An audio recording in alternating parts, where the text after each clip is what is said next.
She just passed it up. Good morning, everybody. If we could sit down, it's 9:01. We're going to start the meeting, February 19, 2019. Councilmember Boback is on his way. He should be here shortly. If everybody could stand for the invocation and the Pledge of Allegiance. Sorry, didn't know you weren't there. Oh, you're waiting for the invocation? I apologize.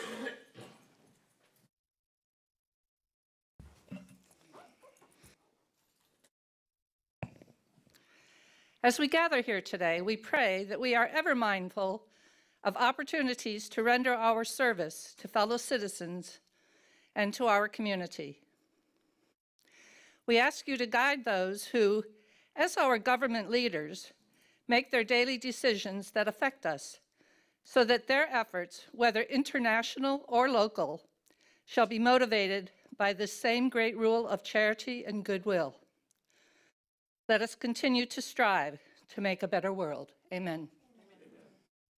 I pledge allegiance to the flag of the United States of America and to the republic for which it stands, one nation under God, indivisible, with liberty and justice for all.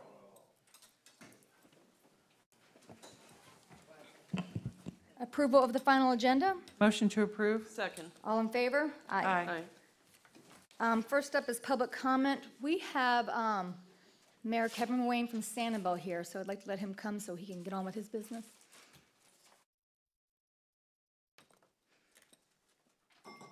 Mayor, do you want the 3-minute clock? No. I'm Kevin Rain, for the record, Mayor of Sanibel, also President-elect of the Florida League of Mayors.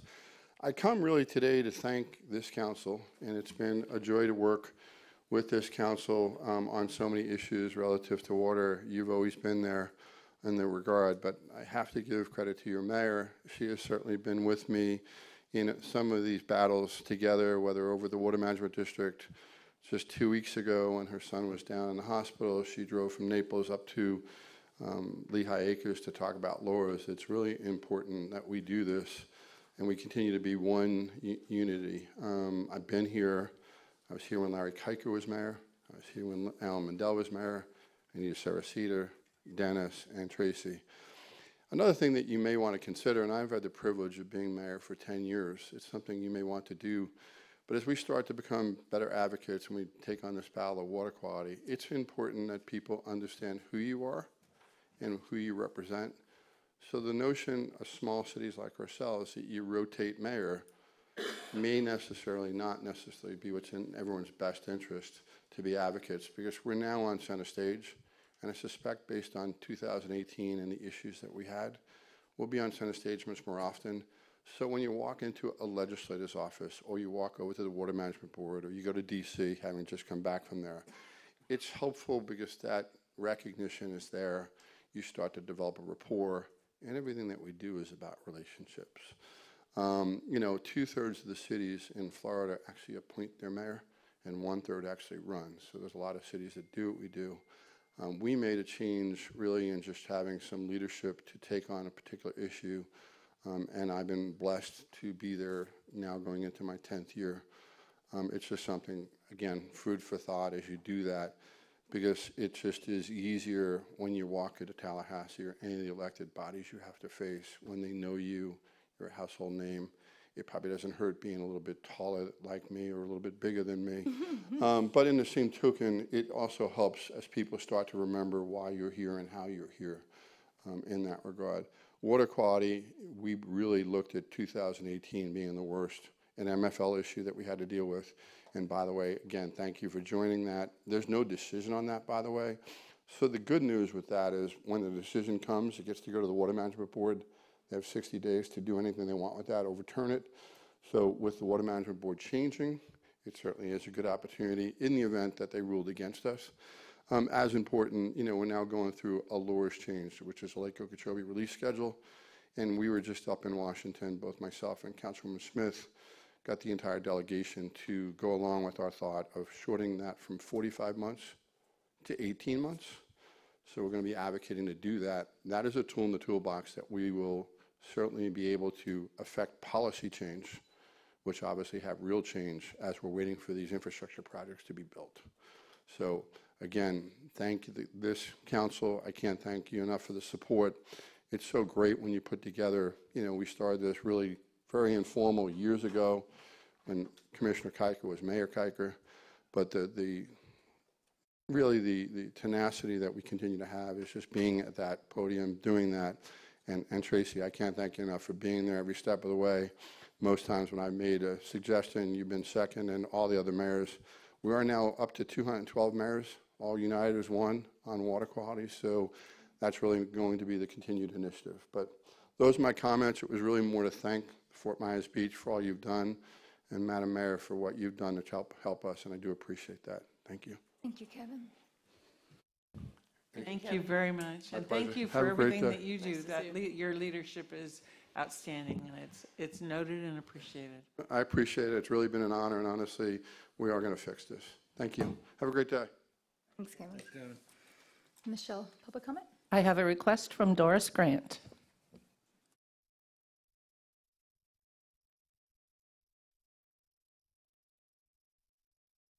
Good morning, Doris Grant, Council Mayor, Council, audience, and TV audience.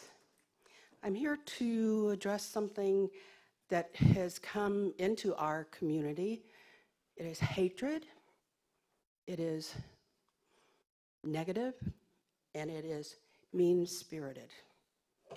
In this, I'm saying what has come out against Councilman Boback, who is running for re-election. I'll go on to, I won't go any further on that because I'm sure all of you have received these very negative comments.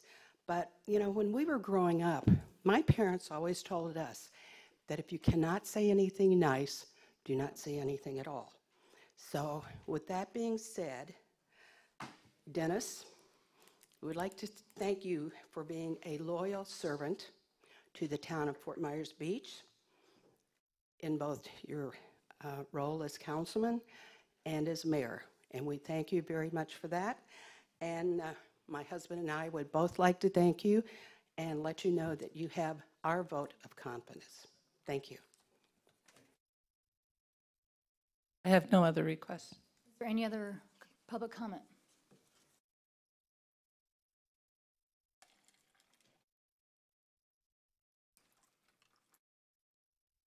Good morning, Mayor, Council, staff, and visitors. I'm Leon Moyer. I want to speak about what's going on upstairs.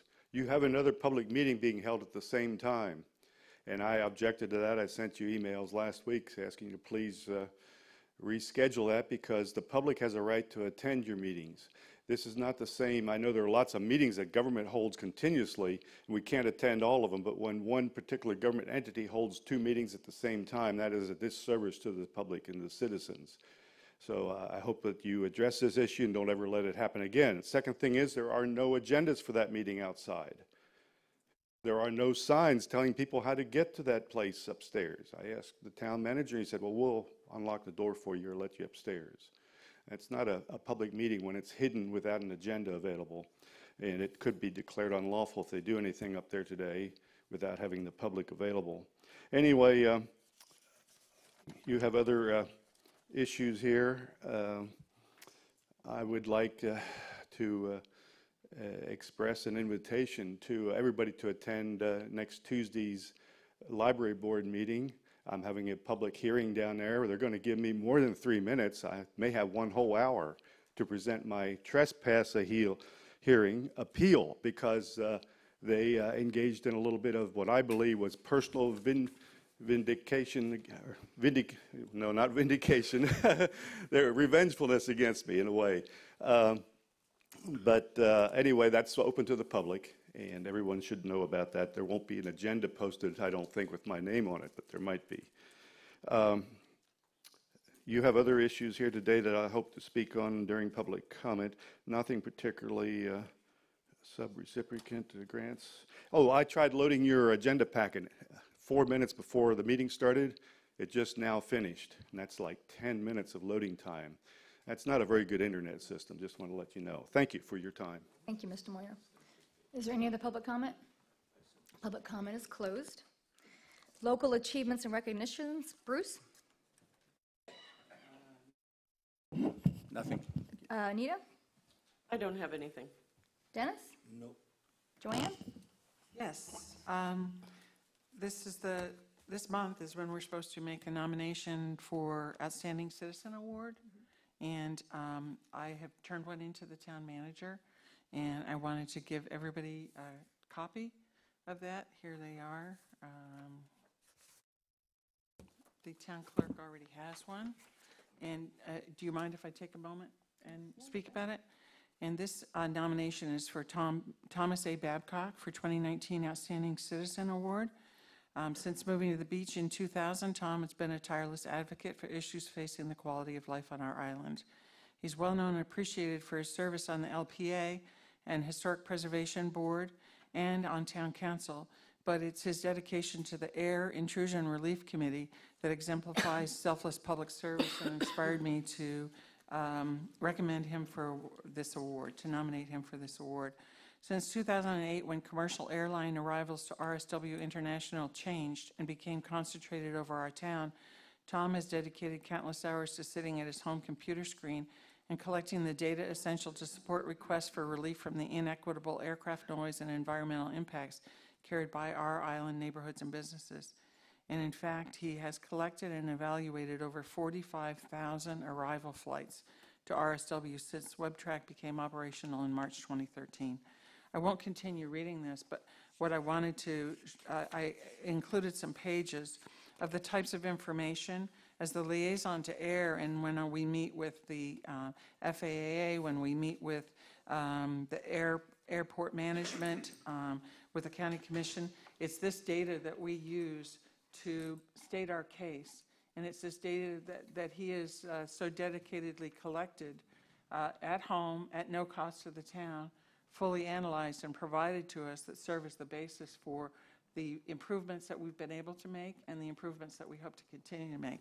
And, you know, he just sits and quietly does this at home and then leads a group that are pilots and different people that understand the impacts and how we may approach this. But his service is really amazing, and I think he deserves recognition for that. So that is my nomination.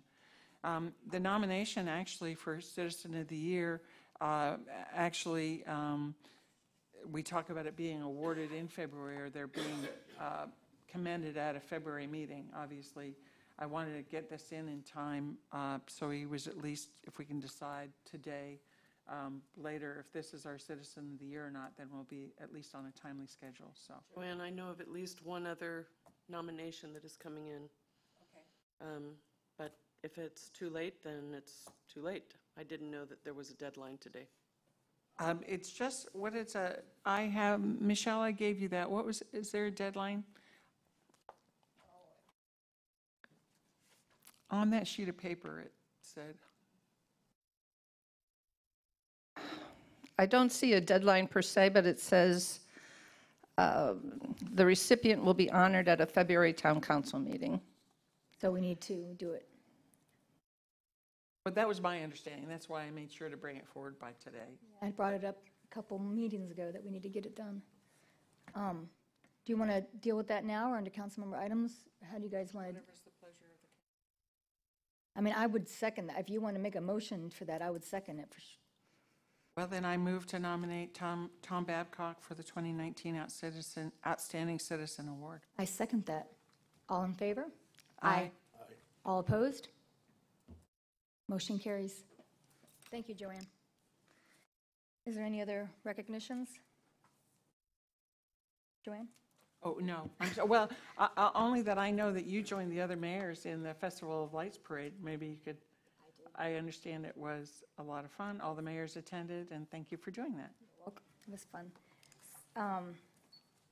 Dennis, did I add nothing? Yeah, local achievements. I rode in the Edison Festival of Lights Parade with all the Lee County mayors. We had a great time. It was a great festival. And then I also want to remind everybody that March 9th and 10th is the 61st Annual Beach Lion Shrimp Festival and Parade. So the parade's on the 9th, and the festival is the 9th and the 10th. So don't forget to come out for that. Advisory committees, items, and reports. I've got Public Safety Committee, but I think they're meeting, aren't they? They are meeting upstairs, and Yes, they're meeting upstairs. So But there's nobody here to talk, but I think Bill Veach might be here for something. Bill Veach is here to give a on that- report for CRAB and Marine Resources. On public safety, though, sorry. The chair did remind me that there are the 5 issues that the committee is addressing, and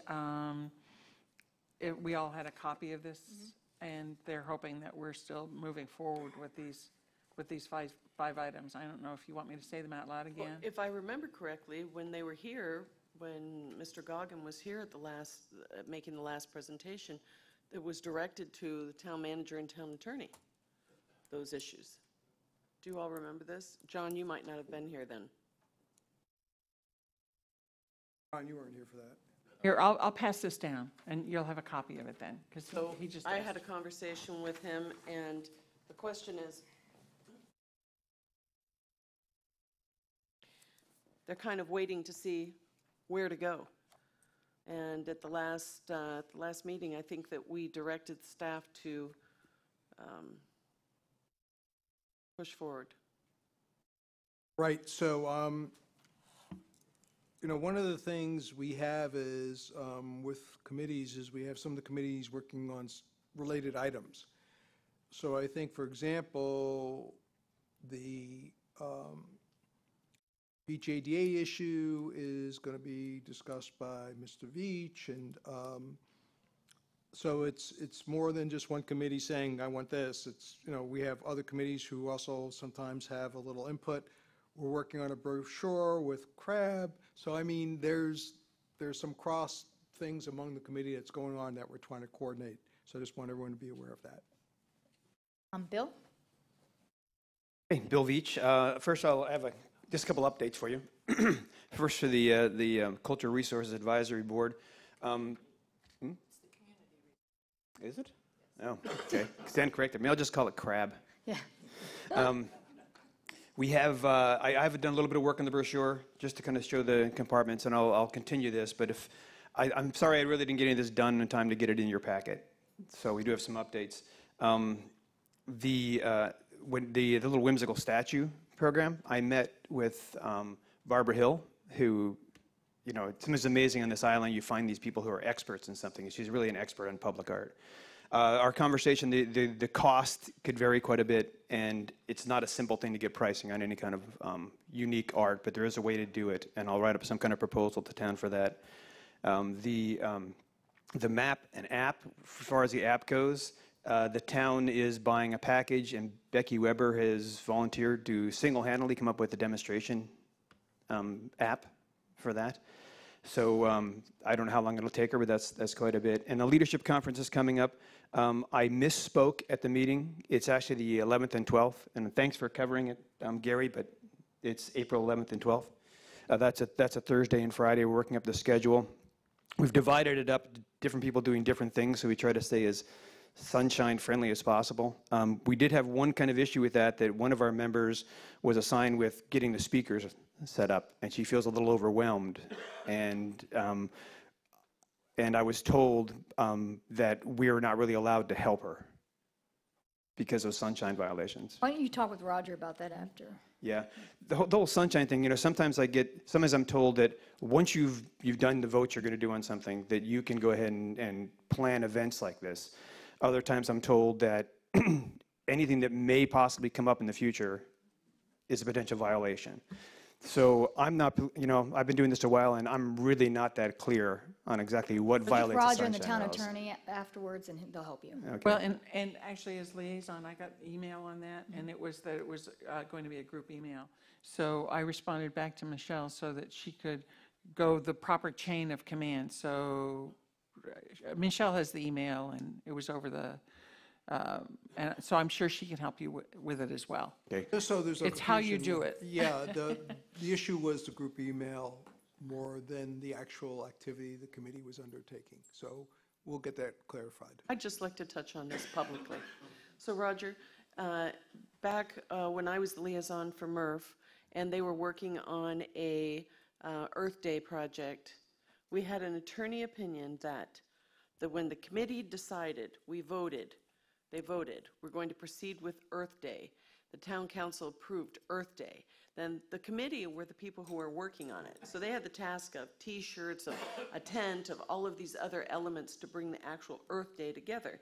But they were told they couldn't speak to each other. So I asked for the attorney's opinion, and the attorney said, absolutely not. They voted on what they're going to do, and now if they are in fact the volunteers, they can in fact speak to each other. John, how do you feel about that? I don't necessarily disagree with that statement. However, the concern that I think that staff has in reviewing the emails is that ultimately the CRAB was going to be talking about, you know, what speakers they were going to be inviting to come and participate in the event. And I think the concern was that that then would have to, may have come back to CRAB for a vote. And that's where things get dicey and fuzzy.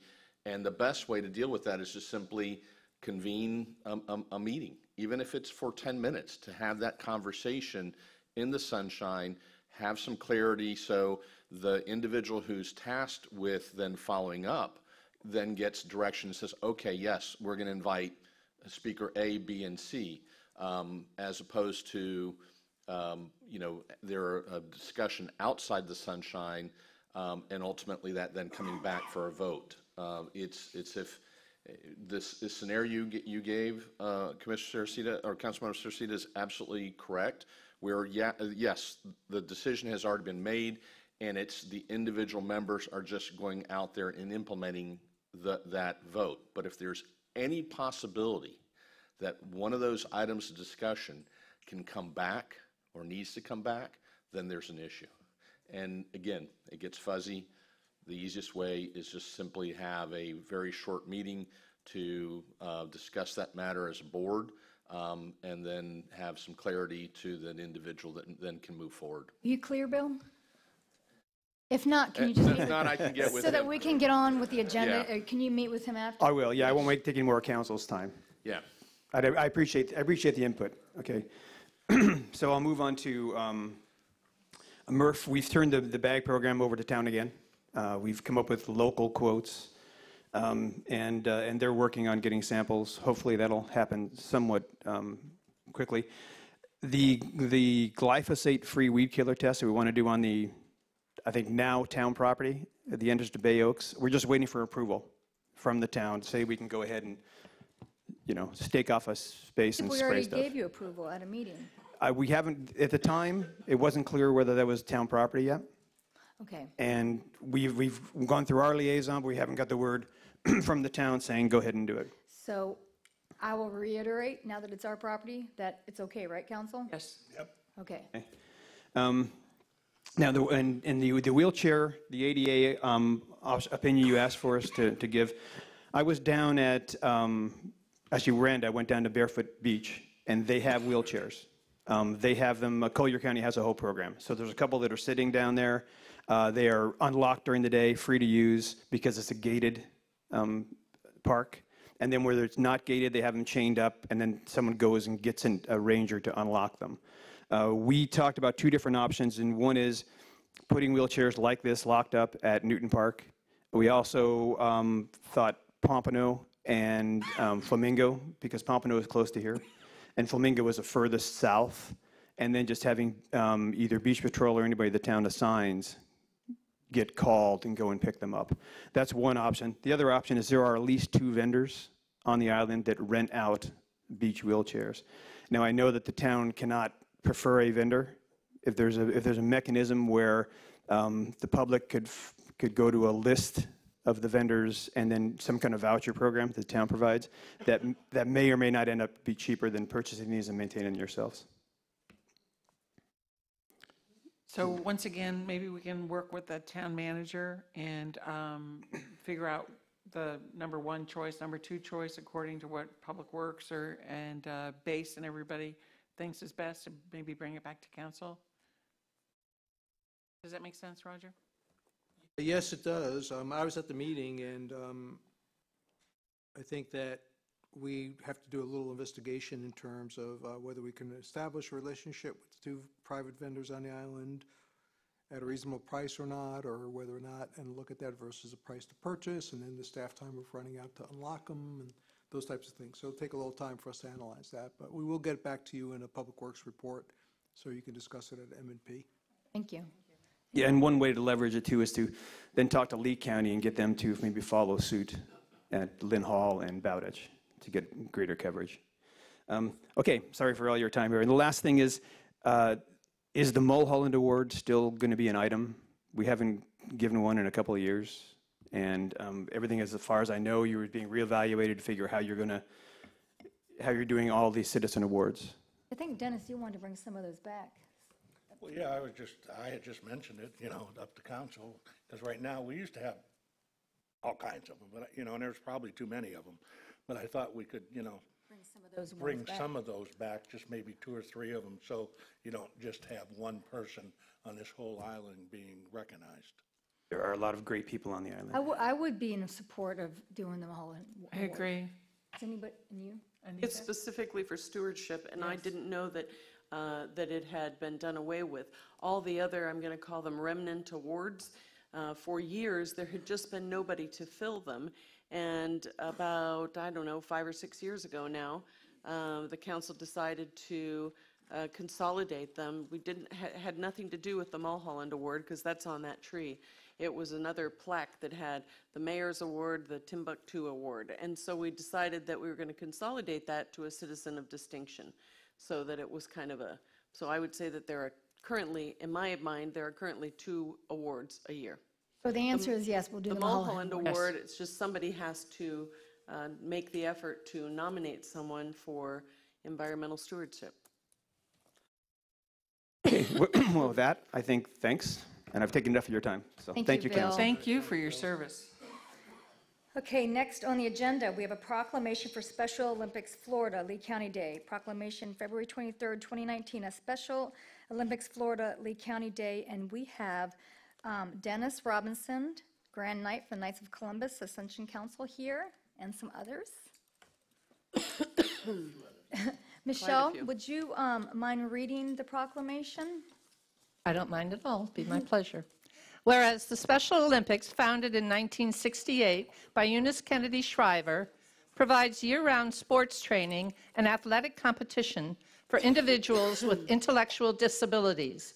And whereas the Knights of Columbus, founded in 1882 by the Venerable Father Michael J. McGivney, has partnered with Special Olympics from its origin 50 years ago.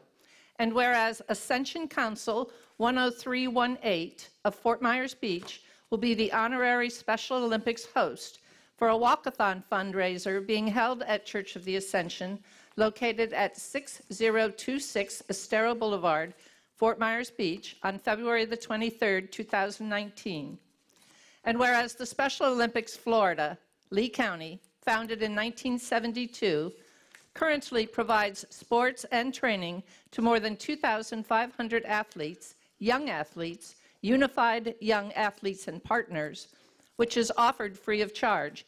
And whereas the local program is a 100% volunteer grassroots organization made possible through dedication of hundreds of volunteers who organize sports events, coach, publicize events, raise funds, and awareness for the organization. Now, therefore, be it proclaimed that the Town Council of the Town of Fort Myers Beach, Florida, proclaims and recognizes February the 23rd, 2019 as Special Olympics Florida Lee County Day, given under my hand and the seal of the office of the mayor this 19th day of February 2019. Tracy Gore, Mayor. We have a motion and a second For what? to do the proclamation. Yeah, make a motion. Motion, I'll second it. Okay, all in favor? Aye. So here we go. Thank you very much.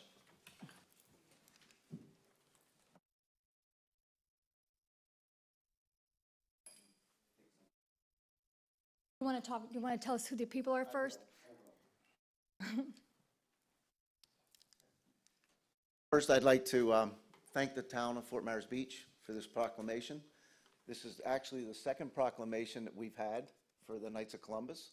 The first was for our 25th anniversary, and Anita, you presented that to me a few years ago at a very special celebration that we had.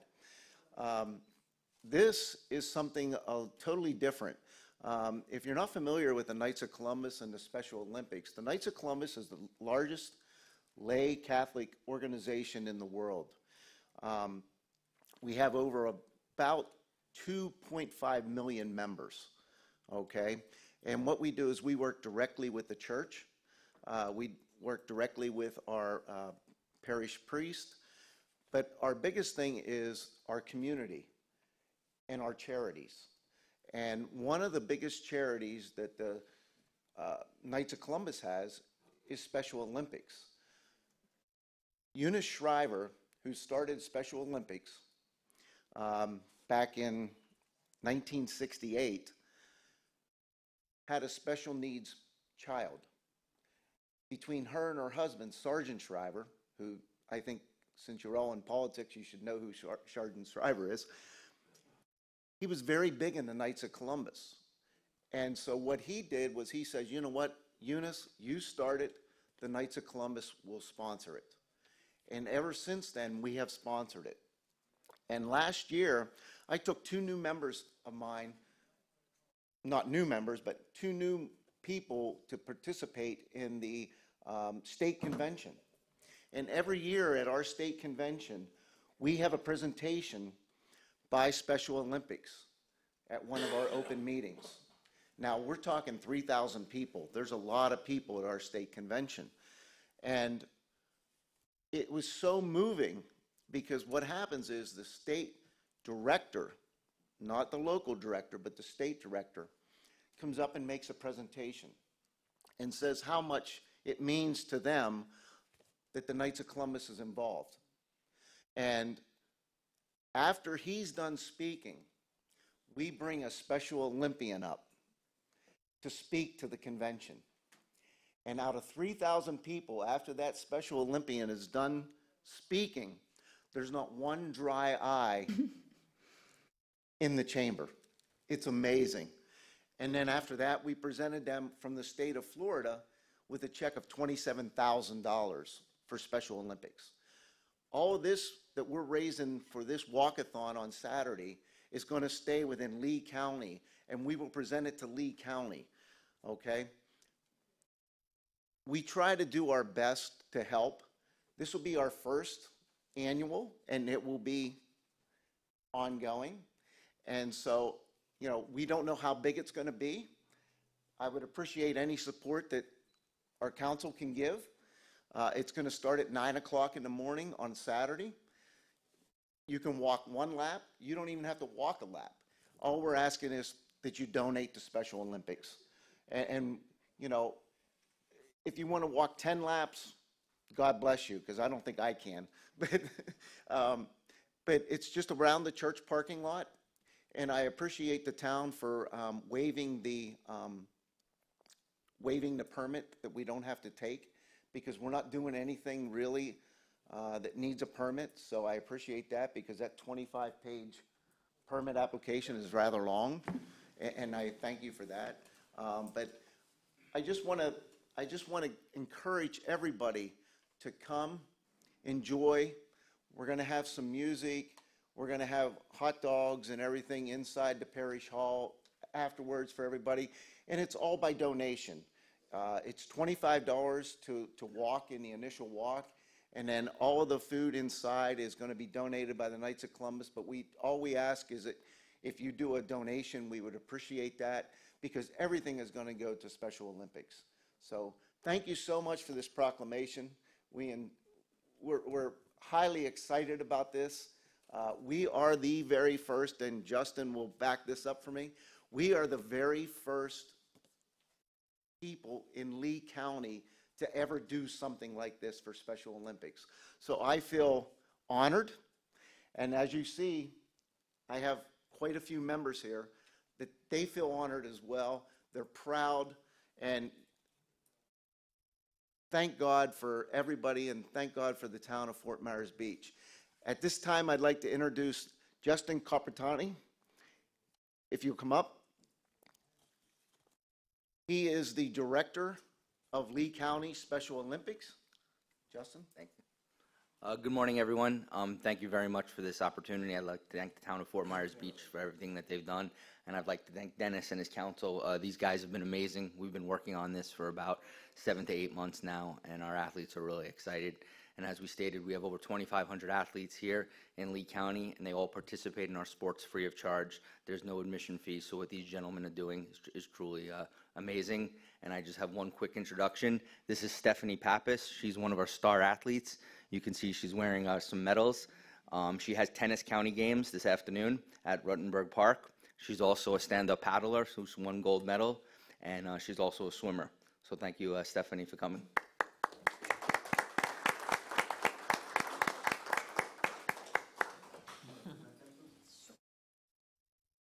Want to get a picture of Stephanie? Come on, guys.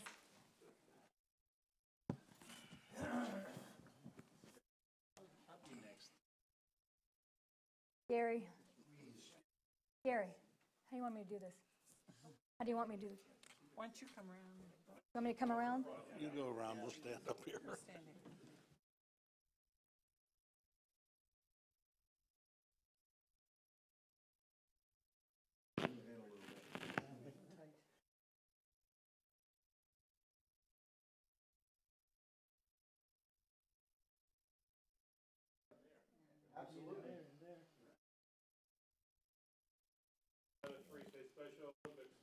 One, two, three. Special Olympics. Fantastic. Thank you, everybody. Thank you, Mayor.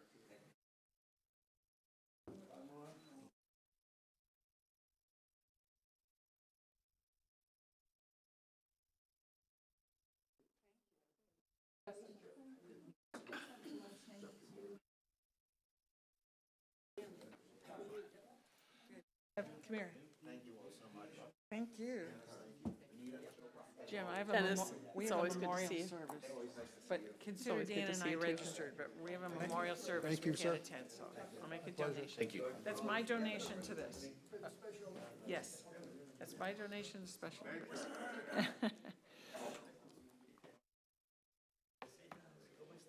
Muy bien, gracias. Thank you very much. Thanks. Thank you for your work.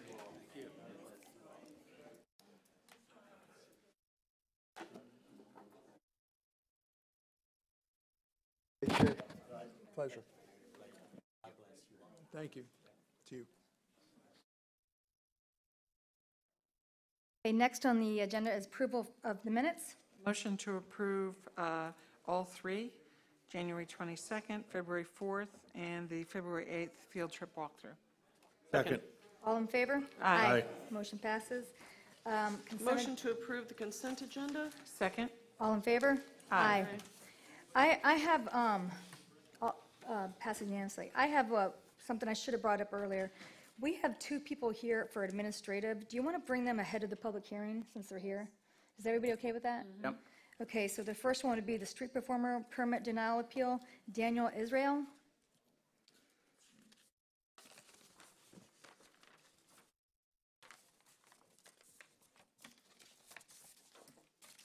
Morning. Do I say my name for the Yes, record? please. My name is Daniel Israel, and I am a traveling entertainer. Not really sure how this goes. Do I just... Leap into it. Okay, so I had a street performer permit with you guys for the past 2 years, for the years 16, 17, 17, and 18. And I came back this year, halfway through the year, and applied for my permit, and my permit got denied because I had a bad background from, I believe, 2016, or no, the beginning of 2017. And I know it's a big concern with the city for the safety of the community and the public, but I just wanted to come and reassure to you guys that the man that you guys see in the background check is not the man that's standing in front of you today. And I just had some documentation and some letters. I'm not sure if you guys would like me to read them to you, just character reference, or if you guys would like to see them yourself. My number? State how many you have and just Okay. give it to the clerk when you're done. Okay, I have 4, 5, 6, 7, 8 documents right here.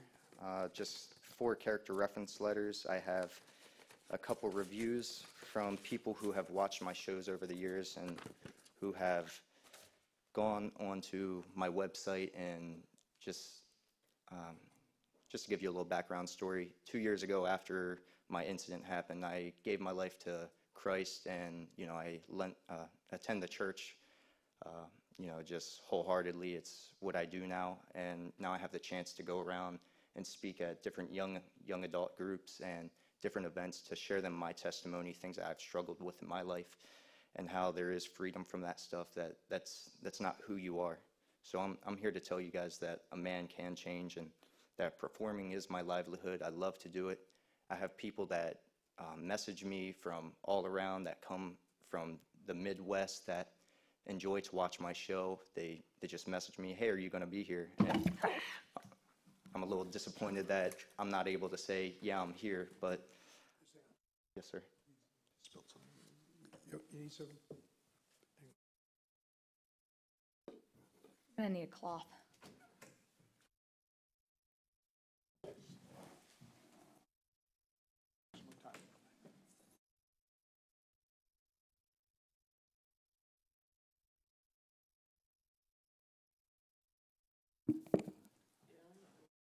Roger, can you get, is there a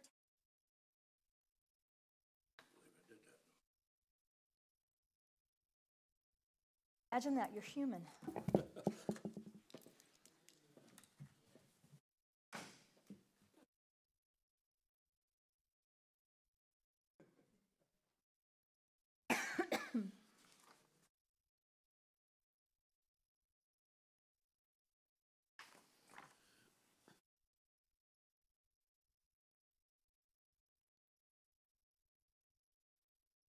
This. That's from Doors. You don't want to leave that. Okay. And Roger's bringing something. Here comes Michelle.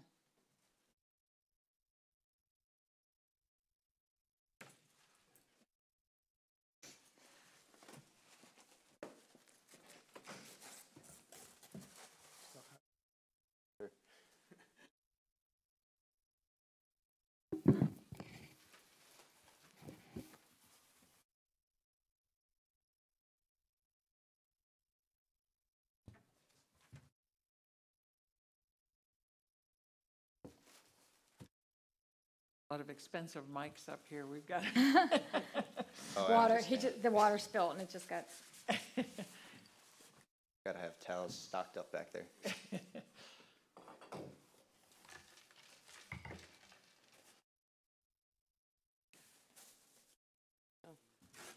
Thrown. You ready? Okay, go ahead. Thank you. So my main intent was not to come here to say this whole thing never happened. My intent is to say things have changed in my life, and I've made just extraordinary, a big difference in my life that people in these documents would be able to describe to you guys. So my goal here is to ask for mercy for the permit, because it's what I love to do. I want to add more to the community, and I definitely respect your guys' decision either way, and I just thank you guys for the opportunity to come up here and share with you guys what I have. Roger, what is it? Was it 5 years of, that you go back? Well, I don't really know this right off the top of my head how many years we go back. The report is in your kit. I have it, yeah. I think two things. One is, clearly, staff has due diligence responsibility, which was carried out. And, correctly, the town has an appeal process for you to consider the factors that Mr. Israel brought forward to you today in consideration of his circumstances, and make a determination whether or not you feel comfortable, in essence, licensing him to be in public areas or not. Okay, so just so the council knows where I stand on this, feel very strongly that you've got 3 guilty charges for battery, touch, or strike. We don't need to know all that happened. And public safety is number 1 here. And I am not going to reverse the staff's opinion because there's just, right now, we are working really hard for public safety in this town. And I'm not wanting, I'm glad that you are working on yourself, and I wish you the best. And I hope that you continue to work on yourself. But I don't know you, and 3 guilty charges of battery, touch, or strike is a big deal. And I won't put my residents at risk. How do the rest of you feel? Well, it's not 3 guilty charges for battery or strike. It's 3, he has 3 charges. But And- battery and touch or strike is what concerns me. But go ahead. Do you feel comfortable elaborating on this? On the situation, Mhm. I can. If you don't feel comfortable, it doesn't matter. How do you all feel? Well, I guess I look for people to improve themselves, and, it's hard to say. Somebody called me this morning that supposedly was a street performer and gave good comments about him, and asked that we reconsider the denial of the permit. Have you performed here since this incident of the guilty charges? Yes, sir. They gave me a permit last year, and this incident happened in February of 17, and I got permitted in October of 17. And now I just came back all the way from Dallas from ministry school, and when I got here, I got the email the first day of the rejection of the permit. And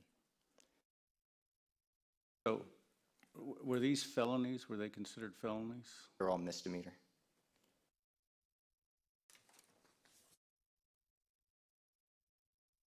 And just for the record, not to interrupt, the judge did let me off 6 months early of the probation just because she saw good character, and if that means anything. It does to me. Does to me. I guess I'm leaning towards letting you perform. Thank you. It would be better to see some of this evidence, though, than just. I read a letter? This is hearsay at this point. Well, that's just a letter of one of your friends telling us how they feel. It's, okay. What is it that you want to read, Daniel?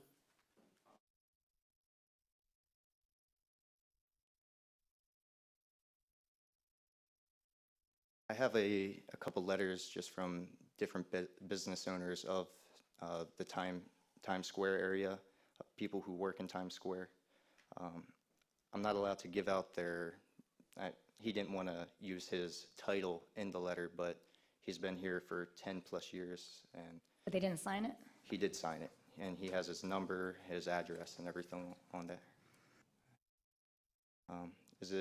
Would I be able to read that? I have it right here on my laptop. I just got it in this morning. I guess what the letter's going to say is that they don't have any problems with you. Yes, for the most part, and how I've contributed to the community. Did you have any issues when you were performing last year or the year before? Was it last year that you were performing? Yes, I performed this last year. And were there any issues? No, not on my part. Homeless people would come up to me, ask me for money and everything, and I know the businesses don't really like giving money to the homeless to add them to the Times Square because they want it to be acceptable for the public and them to feel comfortable.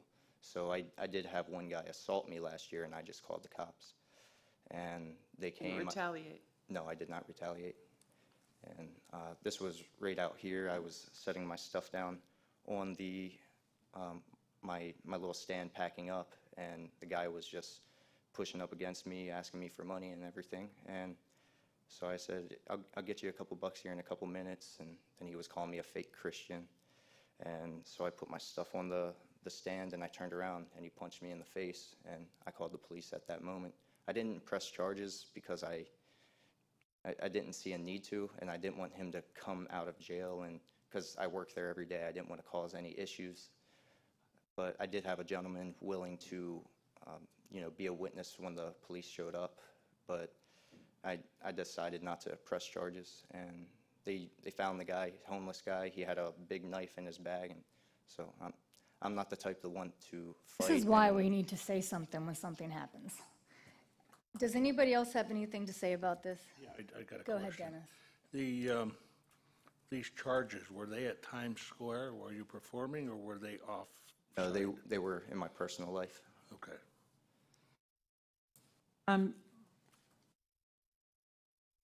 I see that in the code, it talks about more than 5 misdemeanors in the past year. I see 3 here. I see an individual trying to rebuild their life, and I would support this. Don't let us down. I'll make a motion to reverse the management decision and to allow your permit to be issued. And Daniel, I would appreciate you coming back to the council at the end of the season and giving us a report on how things are. Thank you so much. There's a second? A second. Okay. All in favor? Aye. Aye. All opposed? Nay. Motion carries 4-1. Good luck. Thank you so much. The next administrative agenda item is special event permit application, Nervous Nellies, St. Patrick's Day. I see Mr. Lemmer is here. If necessary. If necessary. Any questions from the council? I have none. Joanne? I just have the one question. The strip of, that the town owns between Nervous Nellies and the bay along there, will that remain open? Yes. Okay. Because that's my only question.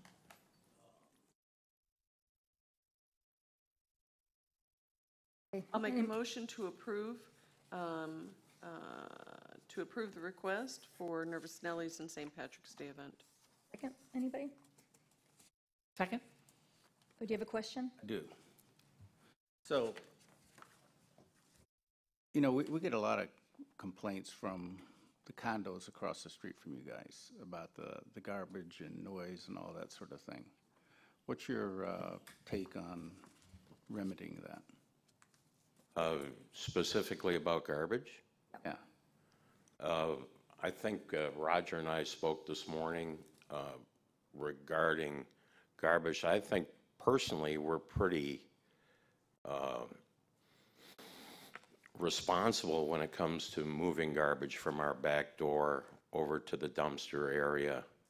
I think the particular problem is that we have a neighbor that has the tendency to use you as a weapon against us. And we are an ongoing business. We create garbage. I mean, there's just no way around it. Yeah. We have a cart and we haul garbage over to the dumpster area multiple times a day. We installed a gate that we keep closed during business hours, so any cumulative garbage that may sit outside on our little wagon is not seen by people walking by.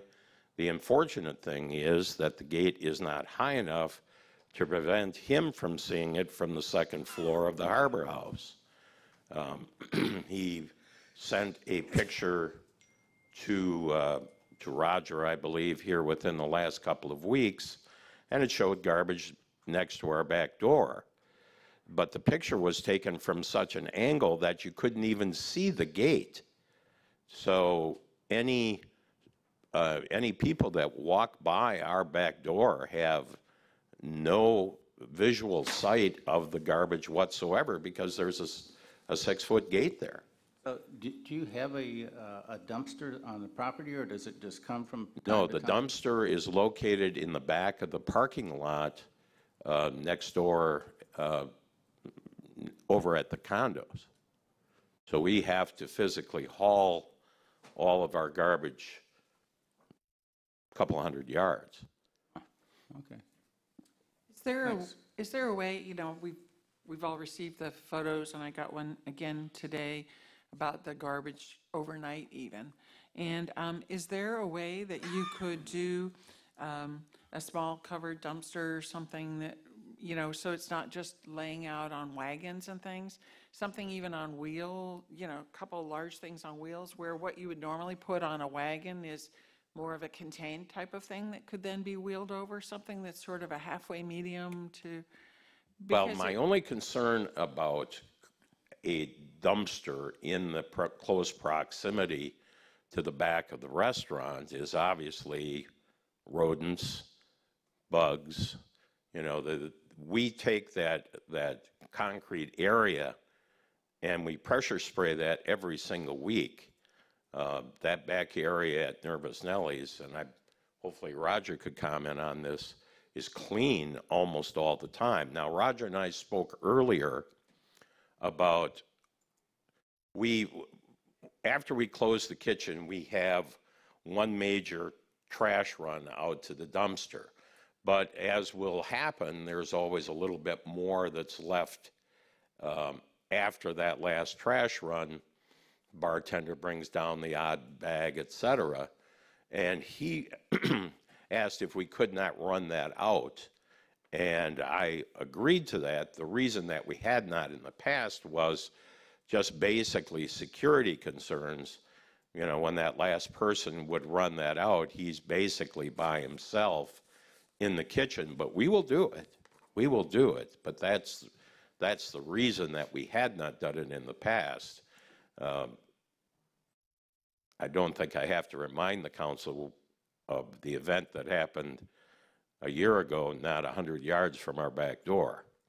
So, but, in response to Roger's request, we certainly will run that small amount of garbage out at night. Thank you. Thank you. Is there any further discussion? All in favor? Aye. Aye. Motion passes unanimously. Thank you. Thank you. Joe, was there a second? I know. Yes, I seconded. Oh, you did? Okay, I didn't, I thought I just kept talking. So now we're going to move on to, back to the public hearings. We're going to start with the first reading ordinance 1901 noise ordinance. I'll open the public hearing. The town attorney, has there been proper publication? Yes, this is, recall this is on first reading. Yes. But it has been advertised for second reading for March 4th. Joe, okay, I'm sorry. go ahead. That's it. Okay, Michelle, would you mind reading? Ordinance 19-01, an ordinance amending Chapter 14, Article 2, Noise Control, short title and territorial scope, findings and purpose, definitions, noise disturbance prohibited, prohibited acts, exceptions, waivers, enforcement, penalties, civil remedies, rules and regulations, codification and scrivener's errors, conflicts of law, severability and substitution clause, modification, and providing for an effective date. Thank you. We've already discussed this in management and planning. Roger, is there anything you want to add before I take public comment? Well, I think there's, John Heron wanted to clarify the enforcement officer to state the Lee County Sheriff or Town of Fort Myers Beach Code Enforcement Officer. So I just wanted to bring that to your attention, and you'll see that minor change at second reading.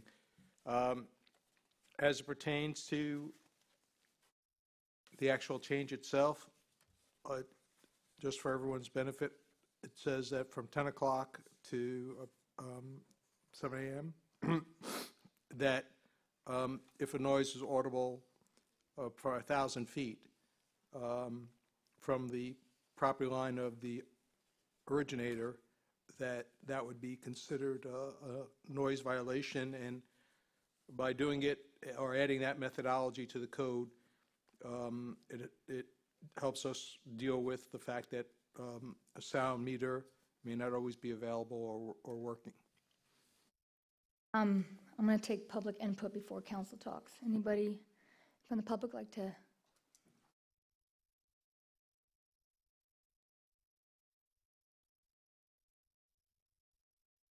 Mayor, council staff, Leon Moyer. You know how I love reading law, talking about law. This is law. It's a bad law because in law you want things that are specific, concrete, and can be enforced. And when you're saying 1,000 feet, can we hear it? That's arbitrary, that's subjective, it's not objective. And you need to use a decibel meter, period. And the sad thing is, it doesn't matter what you do today, there's not going to be any enforcement, I don't think. That's the really sad thing. Thank you for your time. Thank you. Is there any other public input? Public input is closed. Council, discussion? Questions? Madam Mayor, just to react to the comment. Everyone's phone today has a GPS, so we can establish whether you're 1,000 feet or 5,000 feet or whatever distance you are from a particular property. Secondarily, pretty much every cell phone, at least the ones we have here at the town staff, have a voice recorder, so the sound could be captured. As you know, those recordings are timed and dated, so there could be an adequate record for the purposes of proceeding with enforcement should that become necessary. Thank you. Is there any other comment from the council? Yes. Go ahead. But the point is audible. Audible is this, if I'm talking. This is audible.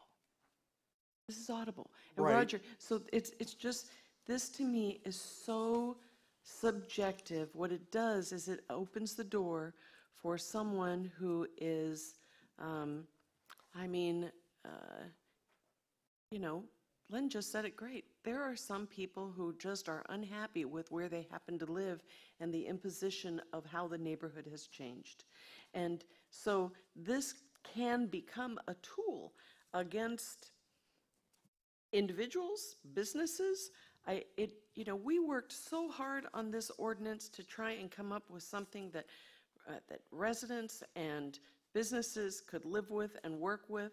There, as I understand it, has been one complaint since we initiated this ordinance, and now we're trying to do something here that is just, audible. Audible is a conversation, and I brought up at the work session, water. So you take, you take any sound on water, and it extremely raises the volume of that sound and transmits it far beyond what would normally happen. I used the example of my store, the Pier Peddler. I don't hear Pierside Grill at my store, but if I just walk out on the pier just past, or even better, to the end of the pier, I hear it better than as if I was sitting inside the restaurant. It's not that it's even subjective, it's that it's unfair. I disagree. We have a noise ordinance to protect the quality of life for the citizens of this town, and it hasn't just been one complaint. And it has. It has not. And we've had more than one complaint. We had a complaint from behind Hooters, someplace that was selling rental furniture, and they had stereo going. We've had complaints from the Times Square people complaining about a business in their own Times Square. That's a particular issue that has nothing it to does. do with noise, Tracy. It did have something to do with noise. Has nothing to do with noise. And then it's a 50-year-old battle. It had to do with the noise, though. Well, if you looked into that, you'd find out that it has nothing to do with noise. Excuse me. There's been more than just one complaint, though. What this does is gives a tool for the citizens of this town. It's not about, a lot of us have lived here a long time, and these rules that were put in and these zones that were put into this town were put in on top of us with the promise, we're going to rezone and we're going to do this, but we're going to protect you. And the protection is not there. And I think this gives the citizens of the town a tool of their own to be protected, especially as this town grows bigger and bigger and gets more developed. Go ahead, Joanne. Anita, I think you make a valid point with regard to being near water and sound amplification. But to me, that means that we need to be aware of that if we're producing the noise. In other words, what we might be able to do in one location, we may not be able to do someplace else. So while it's a valid point, then I think it's something that the noise producer and the noise receiver take into consideration. We aren't talking about all the time. We're talking after 10 p.m., between 10 p.m. and 7 a.m. And what my true feeling about this is when we have a town manager and staff and sheriff who feel that they need something to be able to enforce an ordinance, then we should provide it. We didn't make this up. This is a request for it, and that's why I support it. I don't think it will be. Oh, no, I don't we think it'll be absolutely made abused. this up. This came up as a direct result of the conversation that Tracy brought forward about the top of the mast and the bass sound. That's why this has come up. But then the conversation continued that the town manager, working with the sheriff and staff, find it difficult to enforce. And therefore, they're offering an and to the enforcement. I'm comfortable with this. I'm comfortable with the fact that if they need this for enforcement, that we should provide it. The people on Tropical Shores were concerned about the hotel that's going to go up there at Tops. This is not, this is for island-wide. Yes, so if you're having a Christmas party that goes until 11:30 and people are singing carols and somebody 1,000 feet away from you doesn't like it, then you can have your party shut down. Or because it's audible, it's anything audible, that's just not a fair standard. People don't do that, It's not though. a fair standard. Oh, yes, they do, and you know they do. They won't It's do it not a for a fair Christmas song. standard. Oh, well, I think it is. It's not a fair standard. And so then what happens when the audible sound that someone is finding objectionable, the person 990 feet away finds it objectionable, and the person 100 feet away doesn't find it objectionable? When that person challenges that fine, or whatever the case may be, what happens? You're going to have people saying, well, you know what, it didn't bother me, didn't bother me, didn't bother me. It's just so, like Leon said, it's arbitrary. It's just arbitrary. It's not saying, you know what, by 10 o'clock, or if you're going to make noise, here's the level that we're willing as a community to deal with. Here's the level. You go above it, you're shut down. It's just arbitrary. You have due process in this. Dennis, do you have anything? Roger, how did we come up with the 1,000 feet? So, when we last spoke about this at the M&P, I suggested that we, good rule of thumb is you always, sort of start with, least severe to most severe. So, 1,000 feet is, approaching a quarter of a mile away.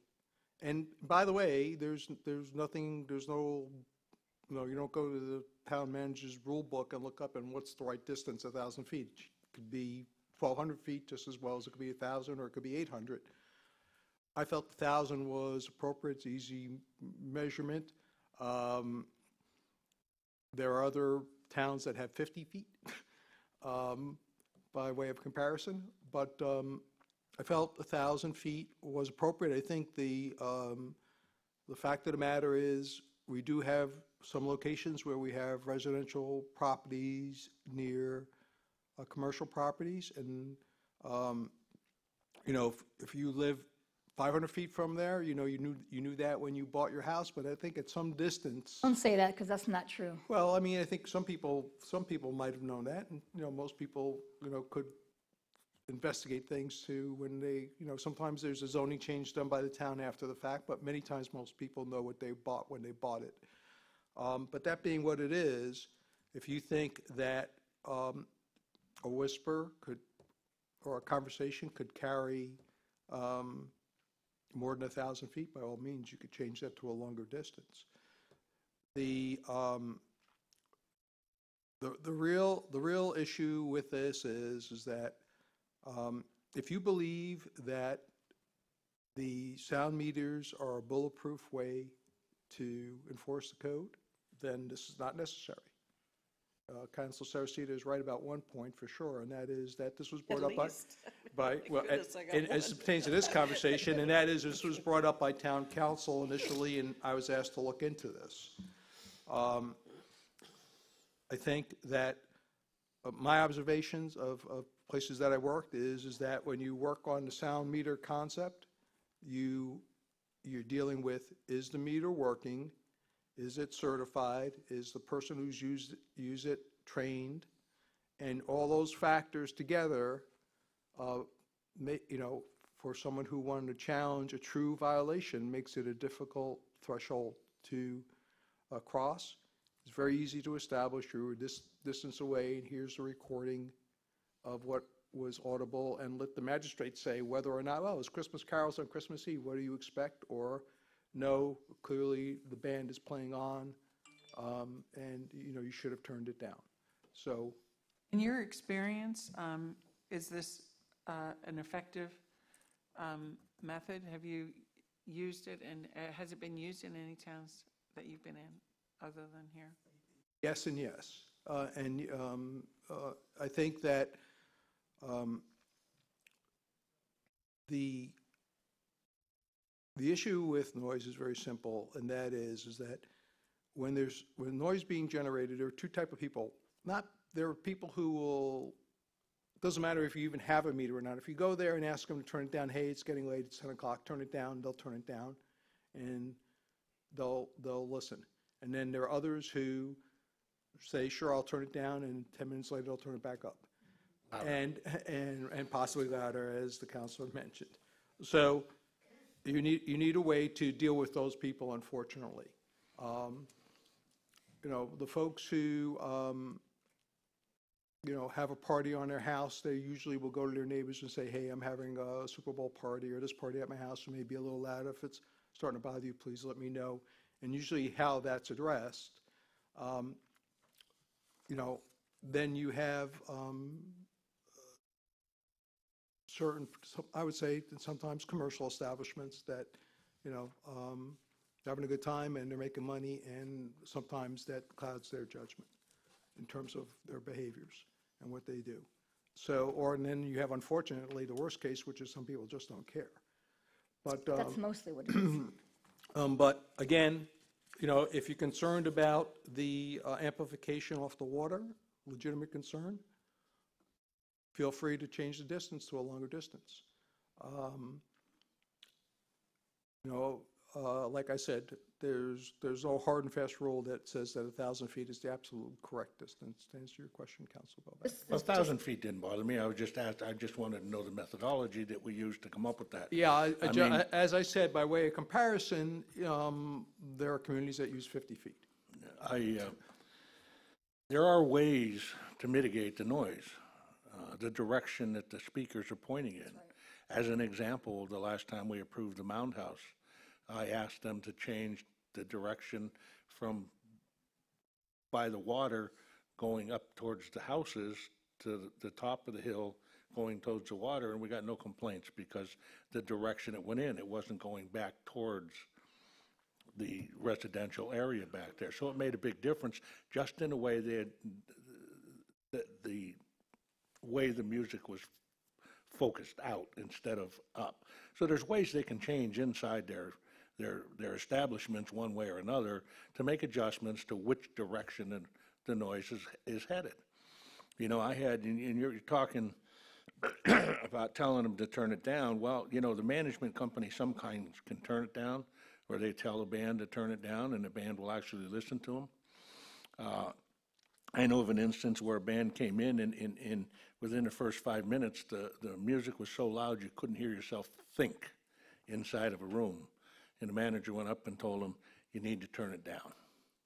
So the band turned it down. Within 10 minutes, it was louder than it was the first time. The manager went back twice and asked them to turn it down. And when they didn't do it on the third time, he went over and pulled the plug and said, get out of here. But you're not going to get that from every manager because they're looking at the money aspect of it. Councilor, the point you make about the Mound House is a very important point. With any aspect of our noise ordinance, whether it's the existing noise ordinance or the modification you're considering today, that doesn't preclude anybody from coming in and saying, I want to get a permit because I'm having a party that goes to midnight. And it comes in front of this council and you decide whether it's appropriate or not. It's when people decide take it upon themselves to do things that potentially adversely affect their neighbors, and it's like, well, I could do what I want, and that's their problem. And, there needs to be some stopgap for that somewhere. But this is just first reading, send it to the second reading. Does anybody want to make a motion? Can we still have discussion? or we Sure, gotta do a Bruce. motion? Okay, I got several comments. First of all, I don't think noise amplifies over water. I think what happens is that noise isn't obstructed by anything, and it appears to be louder, just for clarification. Has the sheriff reviewed this? I don't know that for a fact whether the sheriff has.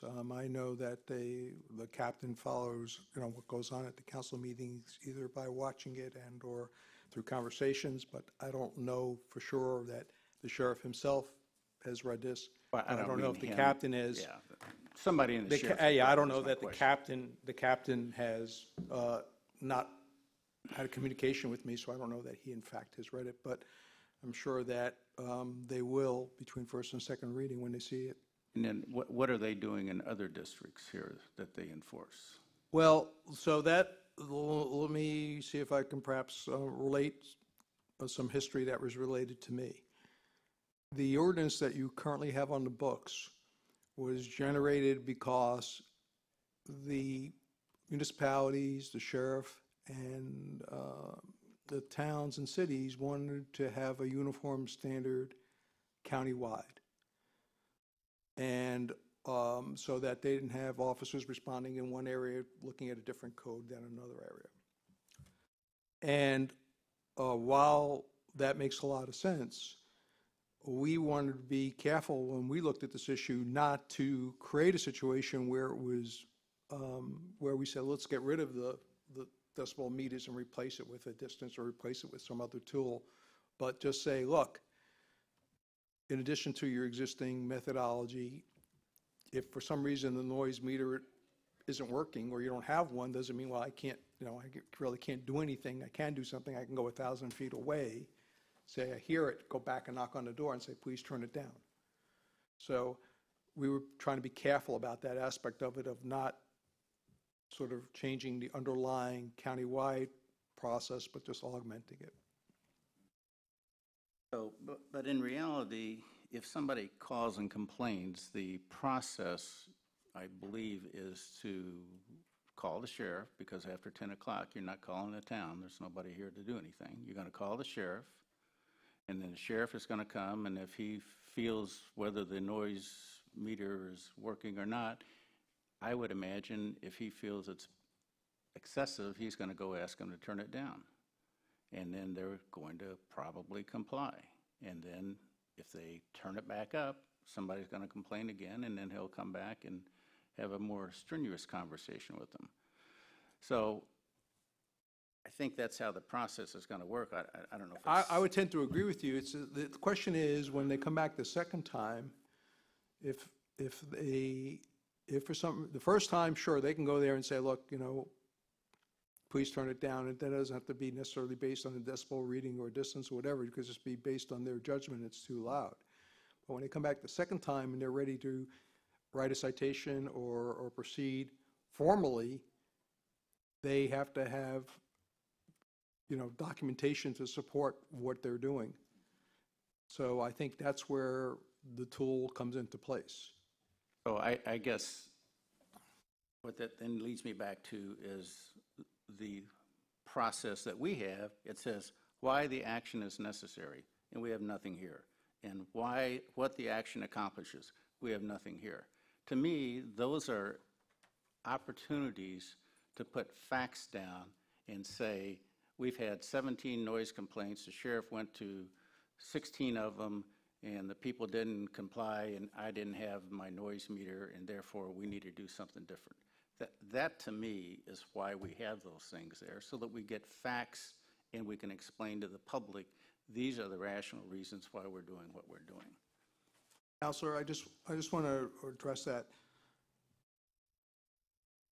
When the staff generates something for the agenda, we document all the backup and reasoning for what we're recommending to you.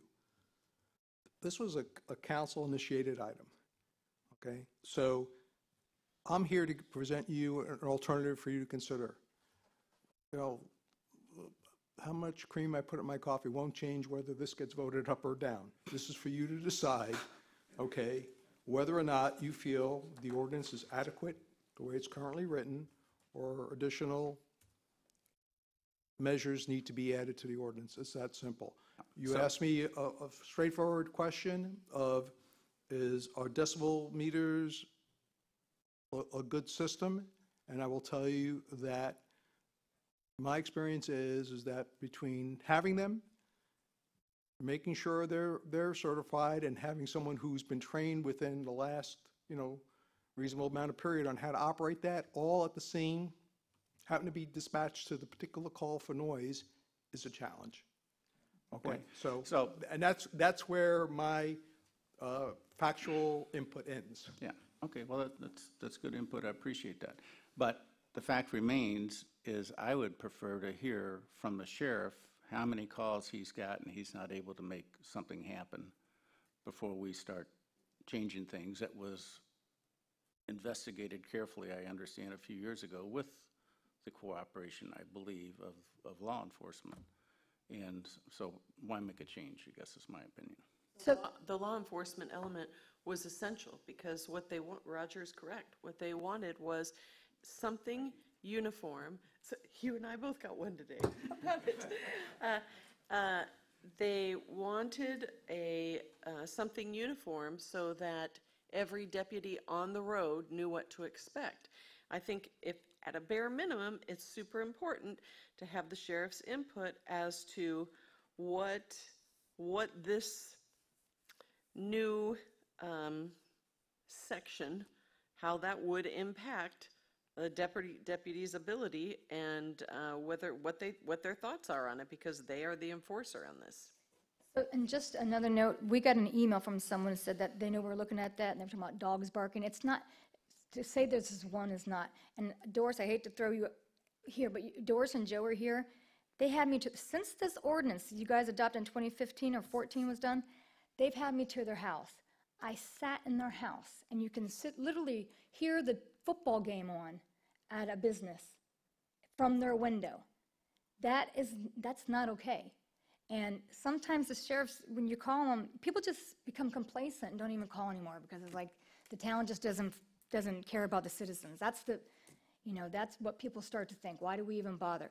They go in. I can't tell you how many times we've had code enforcement go to a particular business and told them they're not in compliance, and they just come out of compliance again. We need a stronger tool. I think I'd like to move this to second hearing, and I think that it could be interesting if the town manager would approve to have the sheriff's input on this before we vote on it at the second hearing. You can just call the captain and talk to him. We'll communicate this to them and make sure they're aware that the council's looking for their opinion or input on the matter. That might be helpful then for the second. All right, well, I'll second your motion. Oh, well, okay, well, I'm going to. Oh, I thought you just made it. I'll move that ordinance 1901 moves to second and final hearing on the date certain of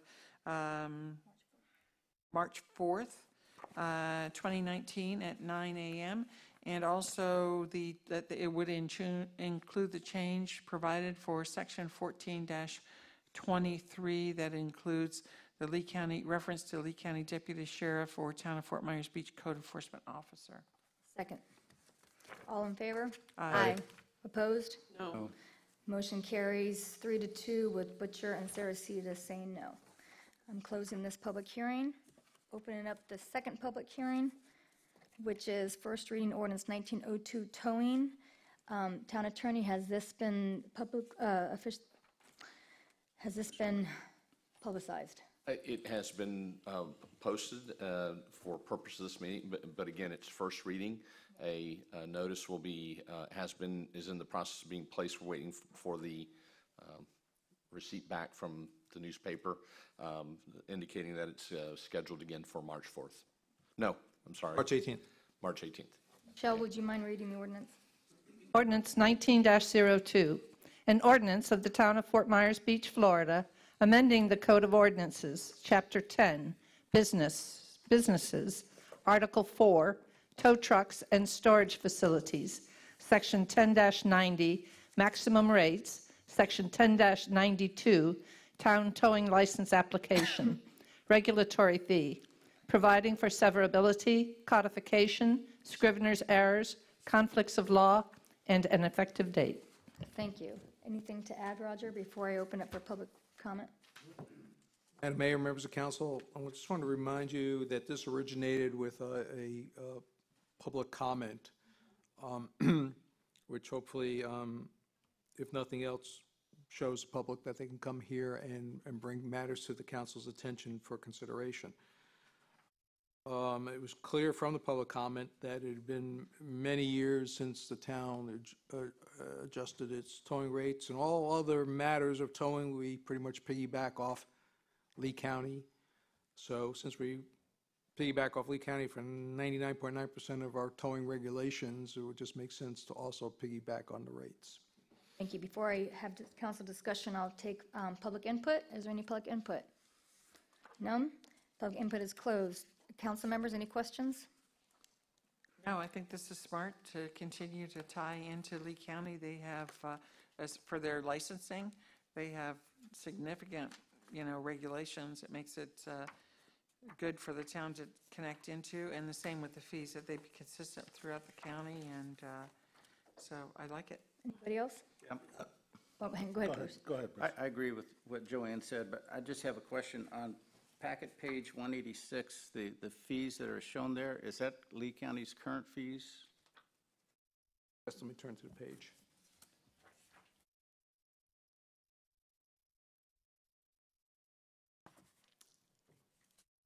I understand we're not going to publish the fees on a regular basis. They just, people have to refer to Lee County to understand the rates, which is fine. I'm just curious, is that? Yes, that is the current Lee County rates. Oh, so those are- that apparently have been in place for several years. Yeah. Questions, Bruce? Nope, that's it. Dennis? Nope, That was it? I'm good with this. Anita? No, I don't have any. Okay, would anybody entertain a motion? I move that ordinance 1902 go to second and final reading on a date certain of March 18th, 2019 at 9 a.m. Second. All in favor? Aye. Motion carries unanimously. I close that public hearing. Now we are on to final public comment. Michelle, I have no requests. is there any final public comment?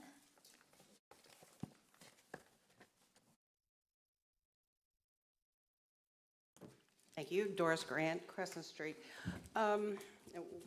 Regarding the, going back to the noise ordinance, just a little input. Of course, we're on Crescent Street. We're adjacent to the downtown area, whatever.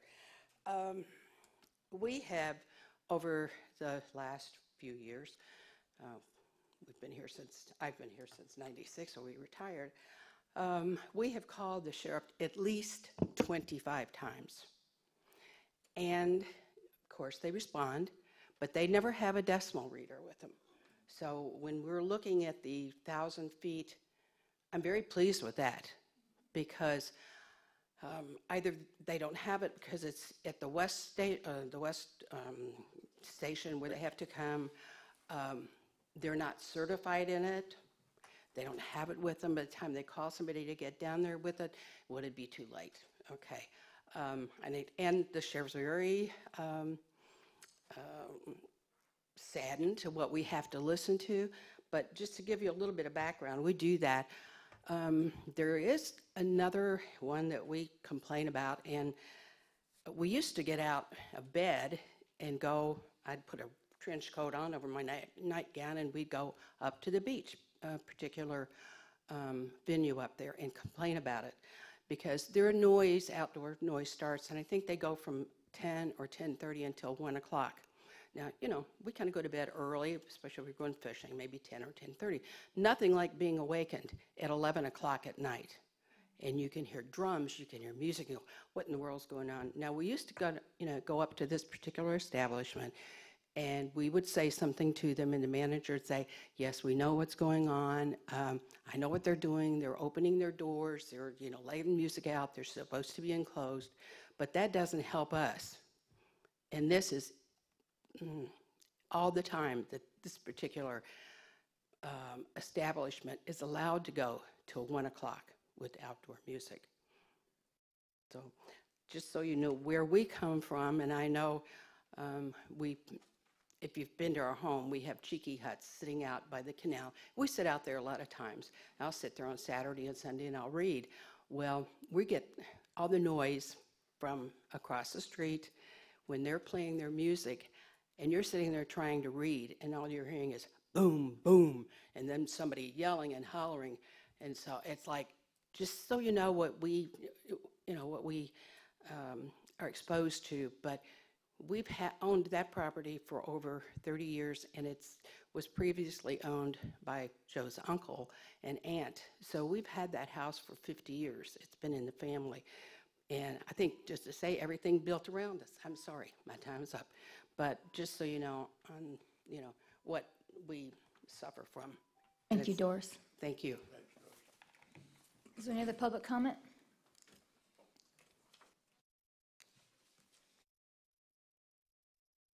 Mayor and council staff, Leon Moyer. On your agenda today, when you approved minutes, you approved the minutes of a management and planning meeting. And I wish you would keep those separate and approve them during a management and planning session, perhaps.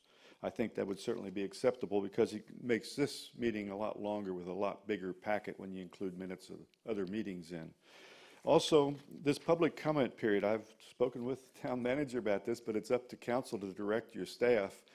If you would put this public comment hearing at the end after the town attorneys and the town manager's items, maybe even after council members' items, then we would be able to sum up, and or at least after the town attorneys and the town managers, because they often make good comments, bring up issues that the public cannot comment on during this meeting anymore. I was reading the marine laws yesterday. Chapter 327 of the state statutes, .065, has a section on noise. Very clear, very specific. State statute, enforceable by the Sheriff's Marine Patrol Division. I've called them many times also, just for the record. You're not the only ones who call the Sheriff's Department. I can't get any response. They won't do anything. They give me the same runaround. We can't do that. We can't enforce it out here. We don't have jurisdiction or whatever. Maybe they're not trained. But that's a problem that I wish governments would get together on and work on, because if you're going to pass ordinances and laws, let's have some enforcement. It'll make a better society for all of us. And you know what? They gave me a ticket the other day for not having a marine discharge unit on my boat. And I have 2 of them. So we'll be following that up in the courtroom. Thank you. Thank you, Mr. Moyer. Is there any other public comment? Public comment is closed. Town manager items. A, International Property Maintenance Code review. Members of the council, I just put this on the agenda as basically a reminder to you all that at a previous meeting we discussed the International Property Maintenance Code, and the concept of trying to put it all in one section of the code so people could find it, and then deal with the exceptions. And by exceptions, I mean parts of the code as International Property Maintenance Code is written that the council does not want enforceable within the town limits, if any. So I just wanted to sort of let the council know that we're sort of waiting for you to have the opportunity to go through that and to be prepared for us to move it to a discussion at the M&P to see if there's consensus on the majority of the code, and then identifying by consensus particular exceptions if there are any. So just a general reminder on that. That's okay. And then you have the TFMB telephone system. Yes, so I think the council, through your constituents, have heard of issues where people said, well, I can't get through to anybody, my call's being bounced around, and some of those issues. Well, the fact of the matter is we have a phone system that's been in place for many years, and functionally has exceeded its service life. We have met with vendors, pretty much the existing one as well as others have recommended that we upgrade. We have, I think, a problem. Some of the Wi-Fi users here at Town Hall will know that we have bandwidth issues here at Town Hall. So we talked to Comcast. It's documented in a report to you all in your agenda kit, that we can upgrade the entire system and create flexibility that when someone's on here on a particular day to move their phone, easily move their phone calls, their incoming calls to another employee who is here. One of the effects of government light that we all strive to work towards is that we don't have someone sitting here waiting to answer the phone. Everyone has 2 or 3 responsibilities. They're grabbing the phone when it rings when they can, but they're not sitting at their desk all the time to grab the phone. So we need to be able to efficiently route calls to different administrative staff, literally half day by half day while people are working on projects or assignments. So the cost of upgrading the phone system would increase $300 a year. And we think that although it'll be a project that will take approximately 120 days to do, it's definitely something that needs to be done, and we recommend that we proceed with using Comcast to do that. Roger, you and I met with Kevin Wayne of Sanibel about this a little bit. He was saying, he was showing Roger and I how they've got different spots where people can go on traffic cams and watch the traffic, so people know when to come to Sanibel, what parts of Sanibel. And so we would have to make sure that the bandwidth is large enough if we're ever going to do the traffic cams like other islands do. Right. So, one of the things you try to do when you upgrade the system is create some additional capacity for growth. Should the town want to create some technological, initiatives such as adding more cams or other things. So, one of the things that we'll do as we work with Comcast is make sure that we have not just the bandwidth we need for today, but hopefully adequate bandwidth to meet our needs going into the future, should the council want to expand and provide other initiatives. Thank you. And then you have capital grant update? All right, so there's a memo in the agenda, and I just wanted to have the council be aware that the town continues to work on grant opportunities. By my count, we have grant commitments, and of course they require follow through or whatever, but grant commitments of in essence of $5 million over the last 2 years. And it's important because people need to understand that due to those commitments, and particularly on the capital side for the Estero and Side Street projects, as we receive those grants, that puts us in a situation where we can, the council will have the opportunity to either expand the program beyond the 15 hot streets, or to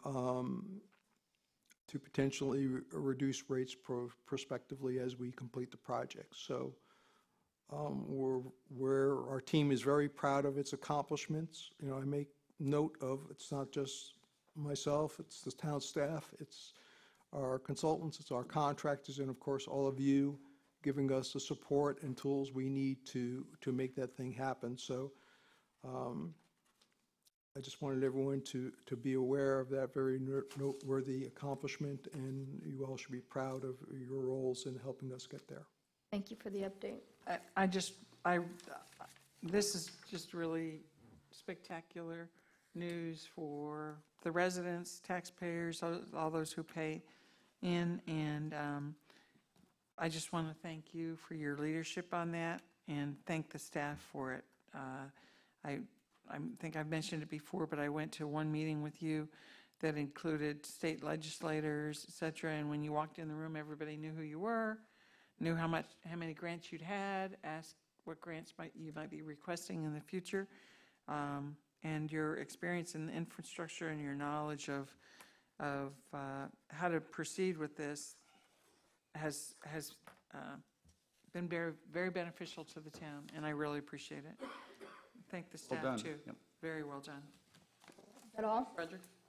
You're welcome. It's my pleasure. Thank you. Yes, there's one other thing I wanted to mention that didn't get into your agenda package. That the town will be resurfacing and installing a new kiddie structure at the community pool. The existing structure will be removed approximately on February 19th. On February 22nd, we will be showing BORCAB a couple of alternatives for them to review in terms of a replacement structure. Our goal would be to bring the BORCAB recommendation for the replacement structure to Town Council on March 4th, with the objective of trying to get the kiddie pool repair and structure in place to try to have the project done before school lets out for summer.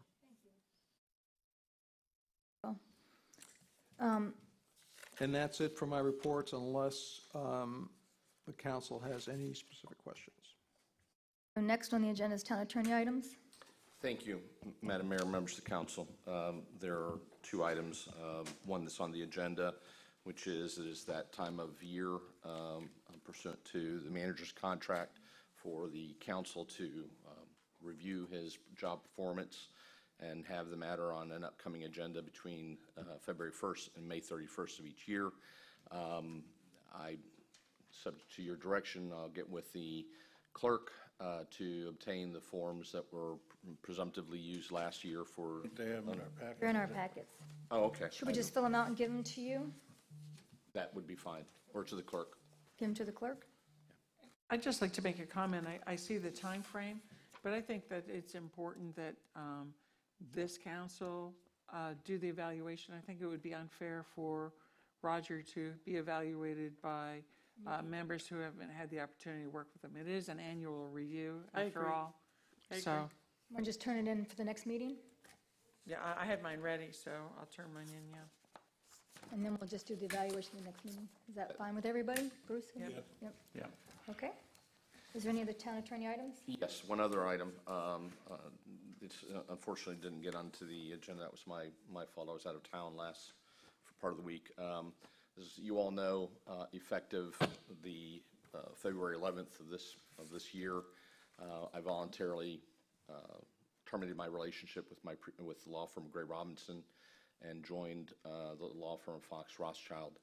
I provided you all with a packet of information regarding the firm and its qualifications and its ability to continue to provide quality services in a cost-effective manner to this town, and would ask that you authorize the assignment of the existing legal services agreement that includes myself and Gray Robinson to myself and Fox Rothschild. The transition is seamless, has been ongoing already, and subject to, I guess, for the purpose of the conversation, a mini job evaluation. If you're happy with the services I've been providing, then I'd ask for that motion so we can continue that process and formally change from myself and Gray Robinson to myself and Fox Rothschild. Thank you for the email you sent out. I read everything. I'm fine with it. Does somebody want to make a motion on this? Or a motion, or is it just simply informational? It would be a motion, because there's actually an agreement, and it's between myself or the town, myself and Gray Robinson, and needs to state the town, myself, and Fox Rothschild. Yes, and just to elaborate on that, we will be issuing payments to a different firm, so we need motion for that purpose as well. Could you? I'll make that motion. Could you state the wording of the motion precisely? Yes, it would be a motion to approve the assignment of the existing legal services agreement between the town, myself, and Gray Robinson to myself and Fox Rothschild, and authorizing the appropriate officials to execute the same document. So moved with the wording of myself to be John Herron. I'll second that. All in favor? Aye. Any opposed? Motion carries unanimously. Nothing further. Okay, council member items and reports. Bruce?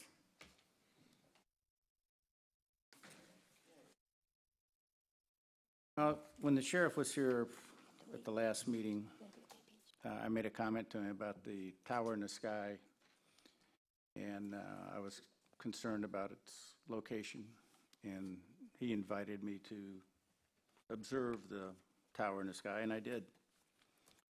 And I still feel the same way. It shows part of Estero Boulevard, it shows the front of Tops, the shopping center, the back of the town hall, and sort of an overview towards the Bay Oaks parking lot. The interesting thing was that everyone in the sheriff's department has access to the information that comes off that thing, and it's kept for some period of time if they ever need to go back and get information. I think where it's located, if they moved it closer to Estero Boulevard and then closer to, what's that street over there, Gulf View or something? Gulf Road. Gulf Road. You know, maybe they could see down to the dinghy dock and that's, see some that's things. where it needs to be. And so the guy that was showing me, he was a technician and says, you know, he didn't have any input into where it was, why it was there, or anything. So that's about it. I mean, you know, it's part of the deterrent system and part of the investigation system that they have ongoing. He says, you know, there's a lot more that people don't see that we're doing. We're trying to do other things. And he said this is just part of the puzzle, and it's to bring community awareness that they are here. And whether they would accomplish much more by moving it, I don't know. But Roger can talk with the captain about moving it closer to if that's what you think. well, it just seemed to me that it made more sense to have it close so you could see up and down Estero Boulevard and then back towards that dinghy dock. But Roger, can you have that conversation with Captain Matt? We'll definitely ask him about the location. I kind of looked at it after your comments, and I suspect that one of the factors in their decision was availability of power. But that being said, you know, we'll let them know that, to ask them to reevaluate that. I didn't notice it. Is it plugged in? Sometimes they're plugged in, sometimes they're generator. Yes, I think at least my experience with those is power, you know, because you have this stuff, but. They can plug it in and they can also generator it. Yeah, I think it's both. But in any event, we'll ask them to look at the location and see if it's at the optimum placing. The other thing that he asked, and I'm glad I just happened to remember it, is that we asked Tops to leave their lights on in their parking lot later at night. Right now, they go off at midnight. And he said as soon as the lights go off, there's action. And he thinks it would be better if we could leave the lights on, or ask Tops to leave the lights on later. I can convey that message to the person who we're in contact with about the TOPS project. And I understand Tops has been cooperative with trying to do things over there, so that might work, yeah.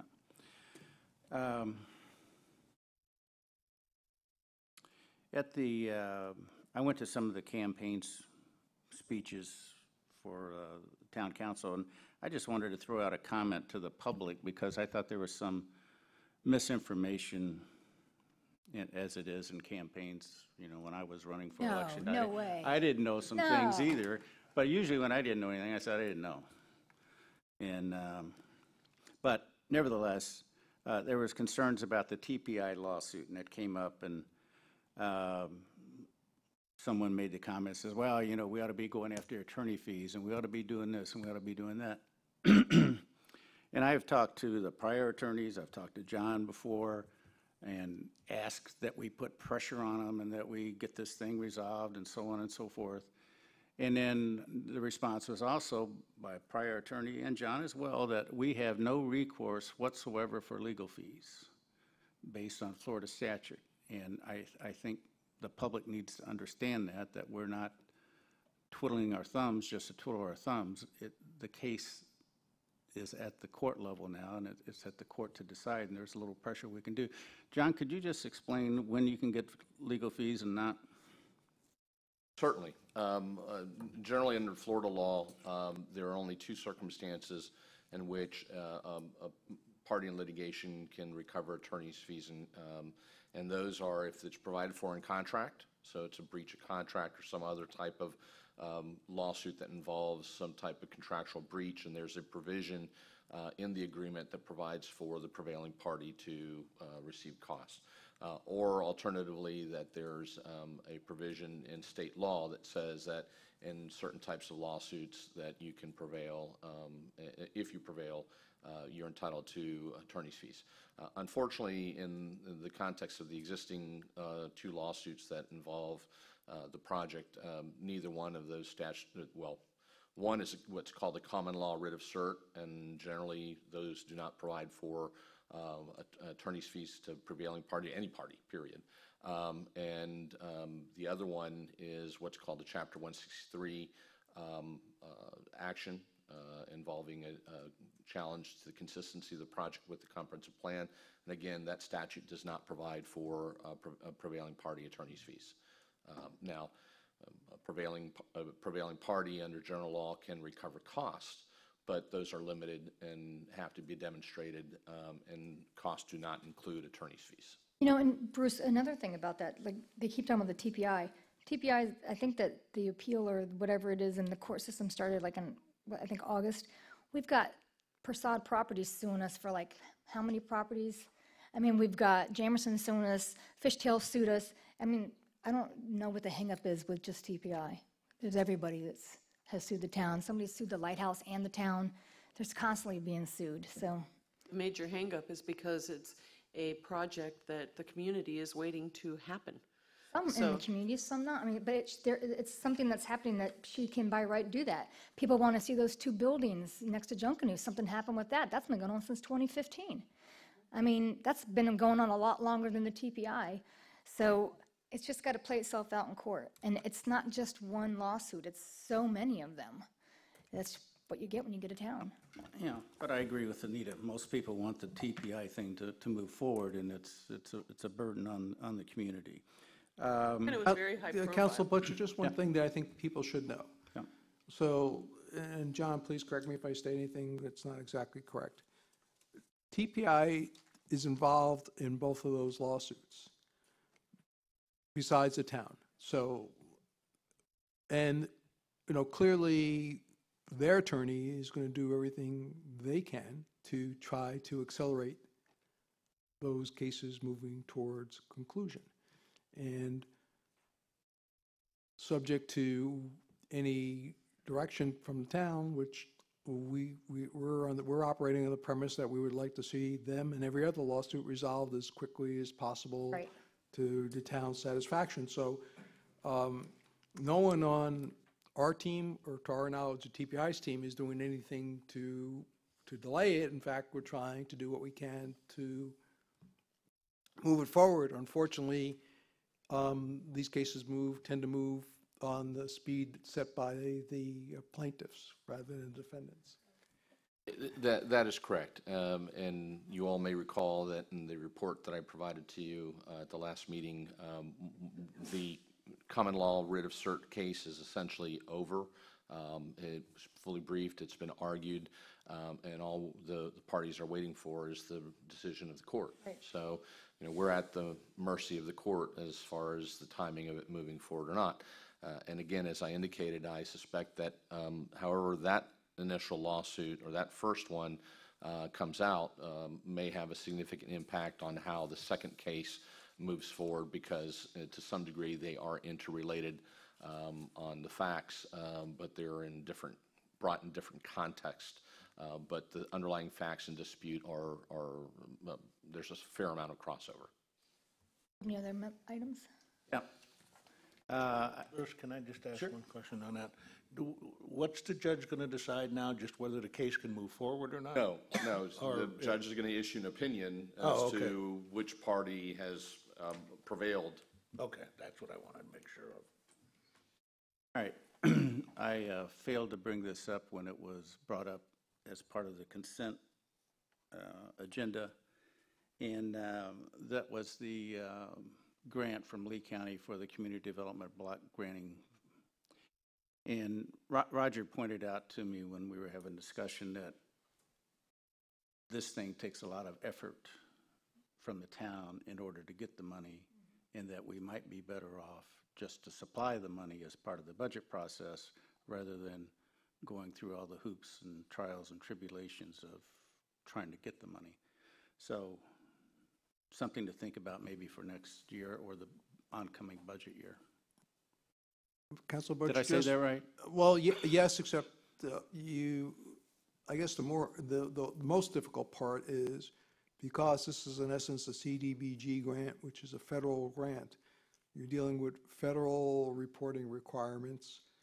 And so the money, just if you could just imagine the complexity that the money flows from the federal government down to the county, from the county to us, from us to a third party.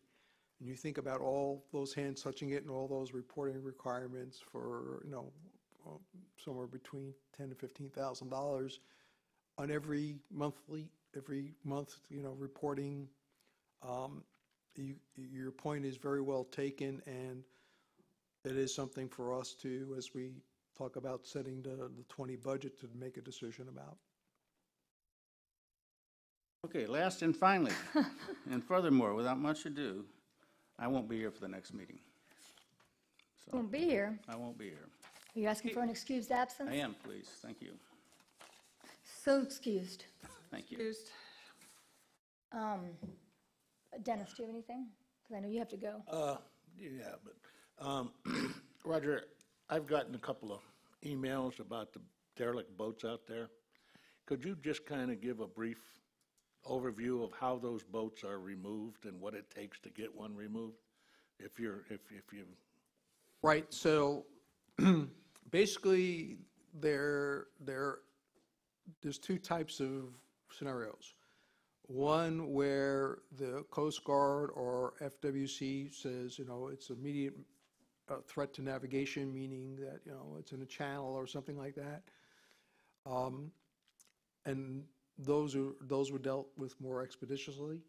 Then the others are basically, for all intensive purposes, you can think about them as like abandoned property, no different than if someone left a car on the right away without a tag in inoperable condition.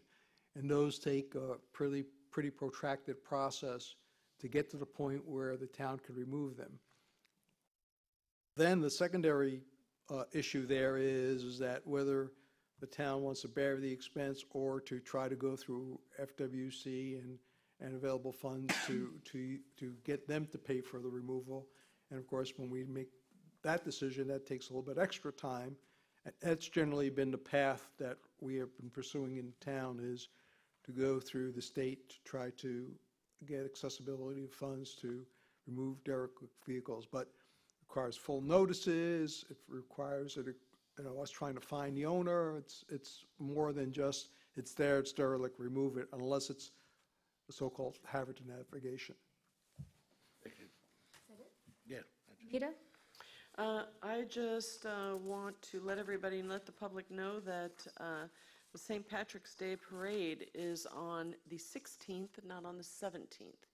Periodically, the event falls on a Sunday, and the conflict with church is a little too much, and so they move it to the 16th.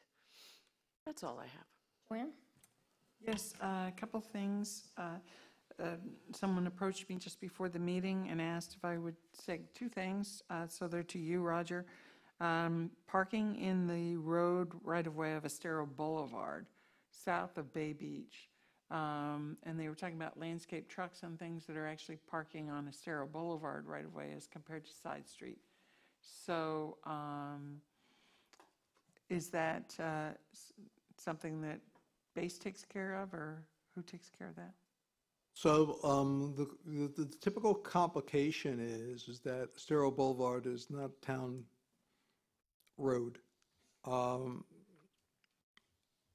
So the underlying enforcement really lies with Lee County as sort of the primary enforcer. We definitely can take a look at that and try to facilitate that with Lee County to help them address that situation. but let me make sure I have the location right. Could you restate that? The person says they leave Bay Beach and turn left heading south. South of Bay Beach. Okay. So, yeah. And the second thing was, and it's not really in our jurisdiction, but it relates to the project, and that is, it was mentioned before about the sand and gravel, Lover's Key. As they come in and out of the supply area, there's sand and gravel now in the bike lanes, but apparently it's over the bridge now as well, and so it creates a problem for bicyclists, cyclists and stuff coming over the bridge. I'm not sure what the county can do about that. It's their project, but I just thought if you could pass that message on, that I don't know who cleans that bridge. Well, I think, typically what would happen in that case is it wouldn't rely on the routine bridge cleaning, but the contractor should be cleaning up after itself, and we will let them know about that. Thank you. Next was with the Outstanding Citizen Award then. Does that person usually ride in the Shrimp Parade or 4th of July? I don't remember. 4th of July, but we 4th of could give July. them something in the shrimp parade, too.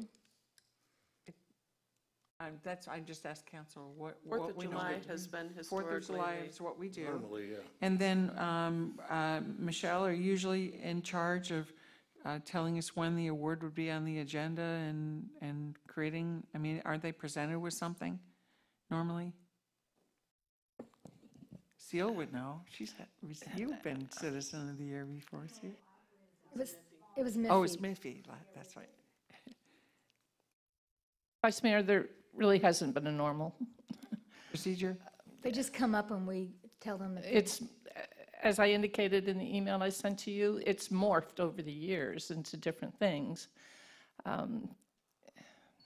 So I really don't know how to answer Vice Mayor, So can I, actually, Michelle showed me the plaques that need to be updated and kind of morphed together and whatever, and then the name goes on the plaque.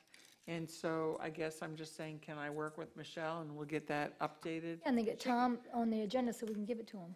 Right, and Yep. just do that. we She'll did, show you that they Right. kind of had two different formats, and that those plaques could just be put into a single format and into a nicer, larger frame. We have enough years now that we need one larger frame. Can we And get we'll it be done able for the to next just- meeting so we can I'm give not it to sure. Tom? Either, it would be nice, but.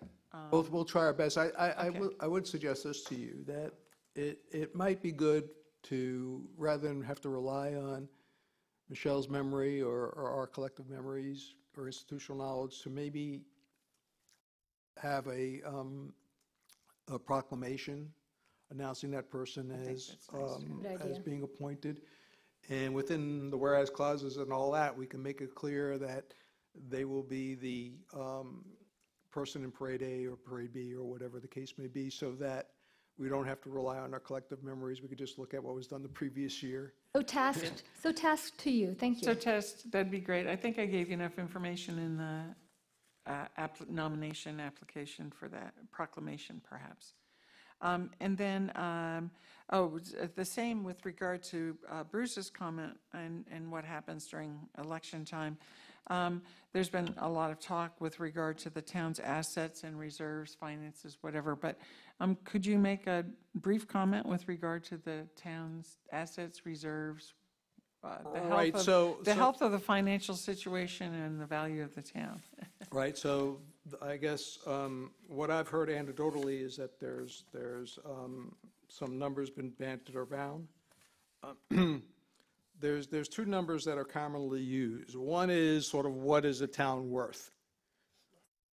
Okay, and that number has grown from in 2008 from just over $25 million to its current value as audited in 2017 of almost $44 million. That includes your pipes in the ground and That everything. includes the microphone, Right. your nameplate in front of you, everything the town owes. Then there's a sort of a secondary number that's talked about, and that is in the general fund, where the property taxes are sort of the primary revenue source. What's your balance in your checking account at the end of the fiscal year? And that number is currently at $4 million. and it was $4 million back in the early 2000s. It had dropped since then. There was a recalculation by the auditors where it jumped, but over the last 3 years, it's grown from 2.6 to $4 million. Yes, thank you. And then one other question somebody brought forward to me, and this was actually from the HPAC, Historic Preservation Advisory Committee. They have produced their own little welcome to the committee manual, which is really helpful, especially since that's a complex committee, a lot of background to it. It creates an interesting format for other committees, but one of the questions was, one of their most active members is not here all the time and would like to call in on freeconferencecall.com or whatever it is. Apparently it doesn't, as long as the chair of the committee has access to the phone and holds it to the mic, there's nothing involved with staff or whatever. And so they're wondering if it's okay so they can keep their quorums going for them to use this method. I know there's other committees too that have problems, people travel, come and go. I don't have an issue with that. So I'm just wondering, as long as it doesn't entail excess staff, and I wanted to ask legal too, if that's something that would be allowable for the advisory committees. And then I'd ask John Herron. It is allowed. There are several Attorney General opinions that say that you can appear by phone with a couple of caveats. One, it cannot become essentially de facto replacement for that individual or individuals appearing in person. It's to be used sparingly and not in lieu of personal appearance. And two, it can't be used, unfortunately, for establishing quorum. So, yeah. Interesting. Yeah. I didn't know that. Yeah. At least there's at least one Attorney General opinion that I've seen recently that has opined that it really shouldn't be used for purposes of obtaining a quorum. Now, I will say what I always say, Attorney General opinions are purely advisory in nature, not necessarily binding, but certainly, most government entities tend to follow them in that respect. So those are really the two issues, and I think that the third issue is if the absent person is the chair and the chair is appearing by phone, the chair has to pass the running of the meeting to someone who's there in person. Thank you. So that's okay with the town council? And then we can just make sure that what the app is and that it works without any additional staff influence or impact. I'd like to mention that when the council updated your policies and procedures manual, there is reference to teleconferencing, and it says participation by video conference. A council member may participate in a town council meeting via video conference if one of the following conditions is met. 1, there is a medical reason for unavailability. 2, permission is granted from the council for an extraordinary circumstance. A quorum of town council members must be met without the missing council member in attendance. So that's in your current policies and procedures. Thank you. So that pertains to town council, and then this other would be pertaining to advisory committees. That also said video conferencing, which the other guy was phone conferencing, which is somewhat different. Very good. And I'm sorry, let me look at my list real quick. That's it for me. Thank you. Okay, Excuse me, can I follow up on Joanne's comments? Her very first one, I was waiting for Roger to come back, and there he is. Just in time, Roger. When Joanne made the comment about landscapers parking on Estero south of Bay Beach, why not? Why can't they? Well, I don't know. It blocks the bike lanes and stuff. That was the. She's bringing a concern forward. I'm bringing forward a concern from a resident. Okay. It's not my, Okay. not my complaint. It But was a concern from I the guess resident. I guess my concern for the residents that's getting their landscaping done, what are they going to do? Because I would rather have them park parallel on Estero Boulevard than trying to back in and out of those driveways down there and creating who knows what kind of traffic hazard. Perhaps it's just a matter of line of sight to make sure Roger checks it, to make sure that people can pull safely in and out. I think, I think the thing is with the construction, with everything that's going on there, we want to encourage the county to, A, get the project done, so B, to, control that parking, so A, those vehicles are not in the way of their construction, or B, parking in a way that is more, that adds to the already existing disruption of traffic patterns. So we're not going to tell them how to do it, we're just going to suggest to them that to please control it. Did I misunderstand? I thought you said south of Bay Beach. Yeah, it's not in the current construction I mean, area. that's down there between Bay Beach and the drawbridge. And, that's one of the widest spots of Estero Boulevard down, well, it's not exactly, but it's wide. Well, again, so outside the construction zone, we want to make sure that they're not blocking a travel lane or the bike lane, to the extent there is one.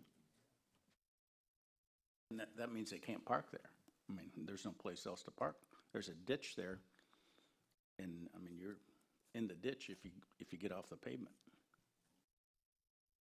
I'll take whatever policy position you all want to take, but generally speaking, that will allow, we don't generally allow someone to stop and block travel lanes or block, we don't on our streets, and, what the county does, we'll I ask them. thought our code for parking said that landscapers are allowed to park there and do their job and move on. Yeah, but you're talking about 15 minutes, 20 minutes, a half an hour at most. On our local streets, that's not a major travel lane that's affecting travel Right, going I know, downtown. but I'm thinking that's what they're talking about. I don't think they're talking about parking there all day. I'm just saying it's really a Lee County issue. If there's a particular position that the council would like me to bring to the county's attention, I'll be glad to do that. If it's, maybe just everything's go check it fine, out then and everything's see. fine. I mean, I think the complaint came in from a bicyclist who at least in their perception, is having more conflicts than they typically have had. But I don't know, I didn't speak to the person directly. I ride down there and I don't have any issues, but Well, just me. perhaps that's the best analysis then. That it?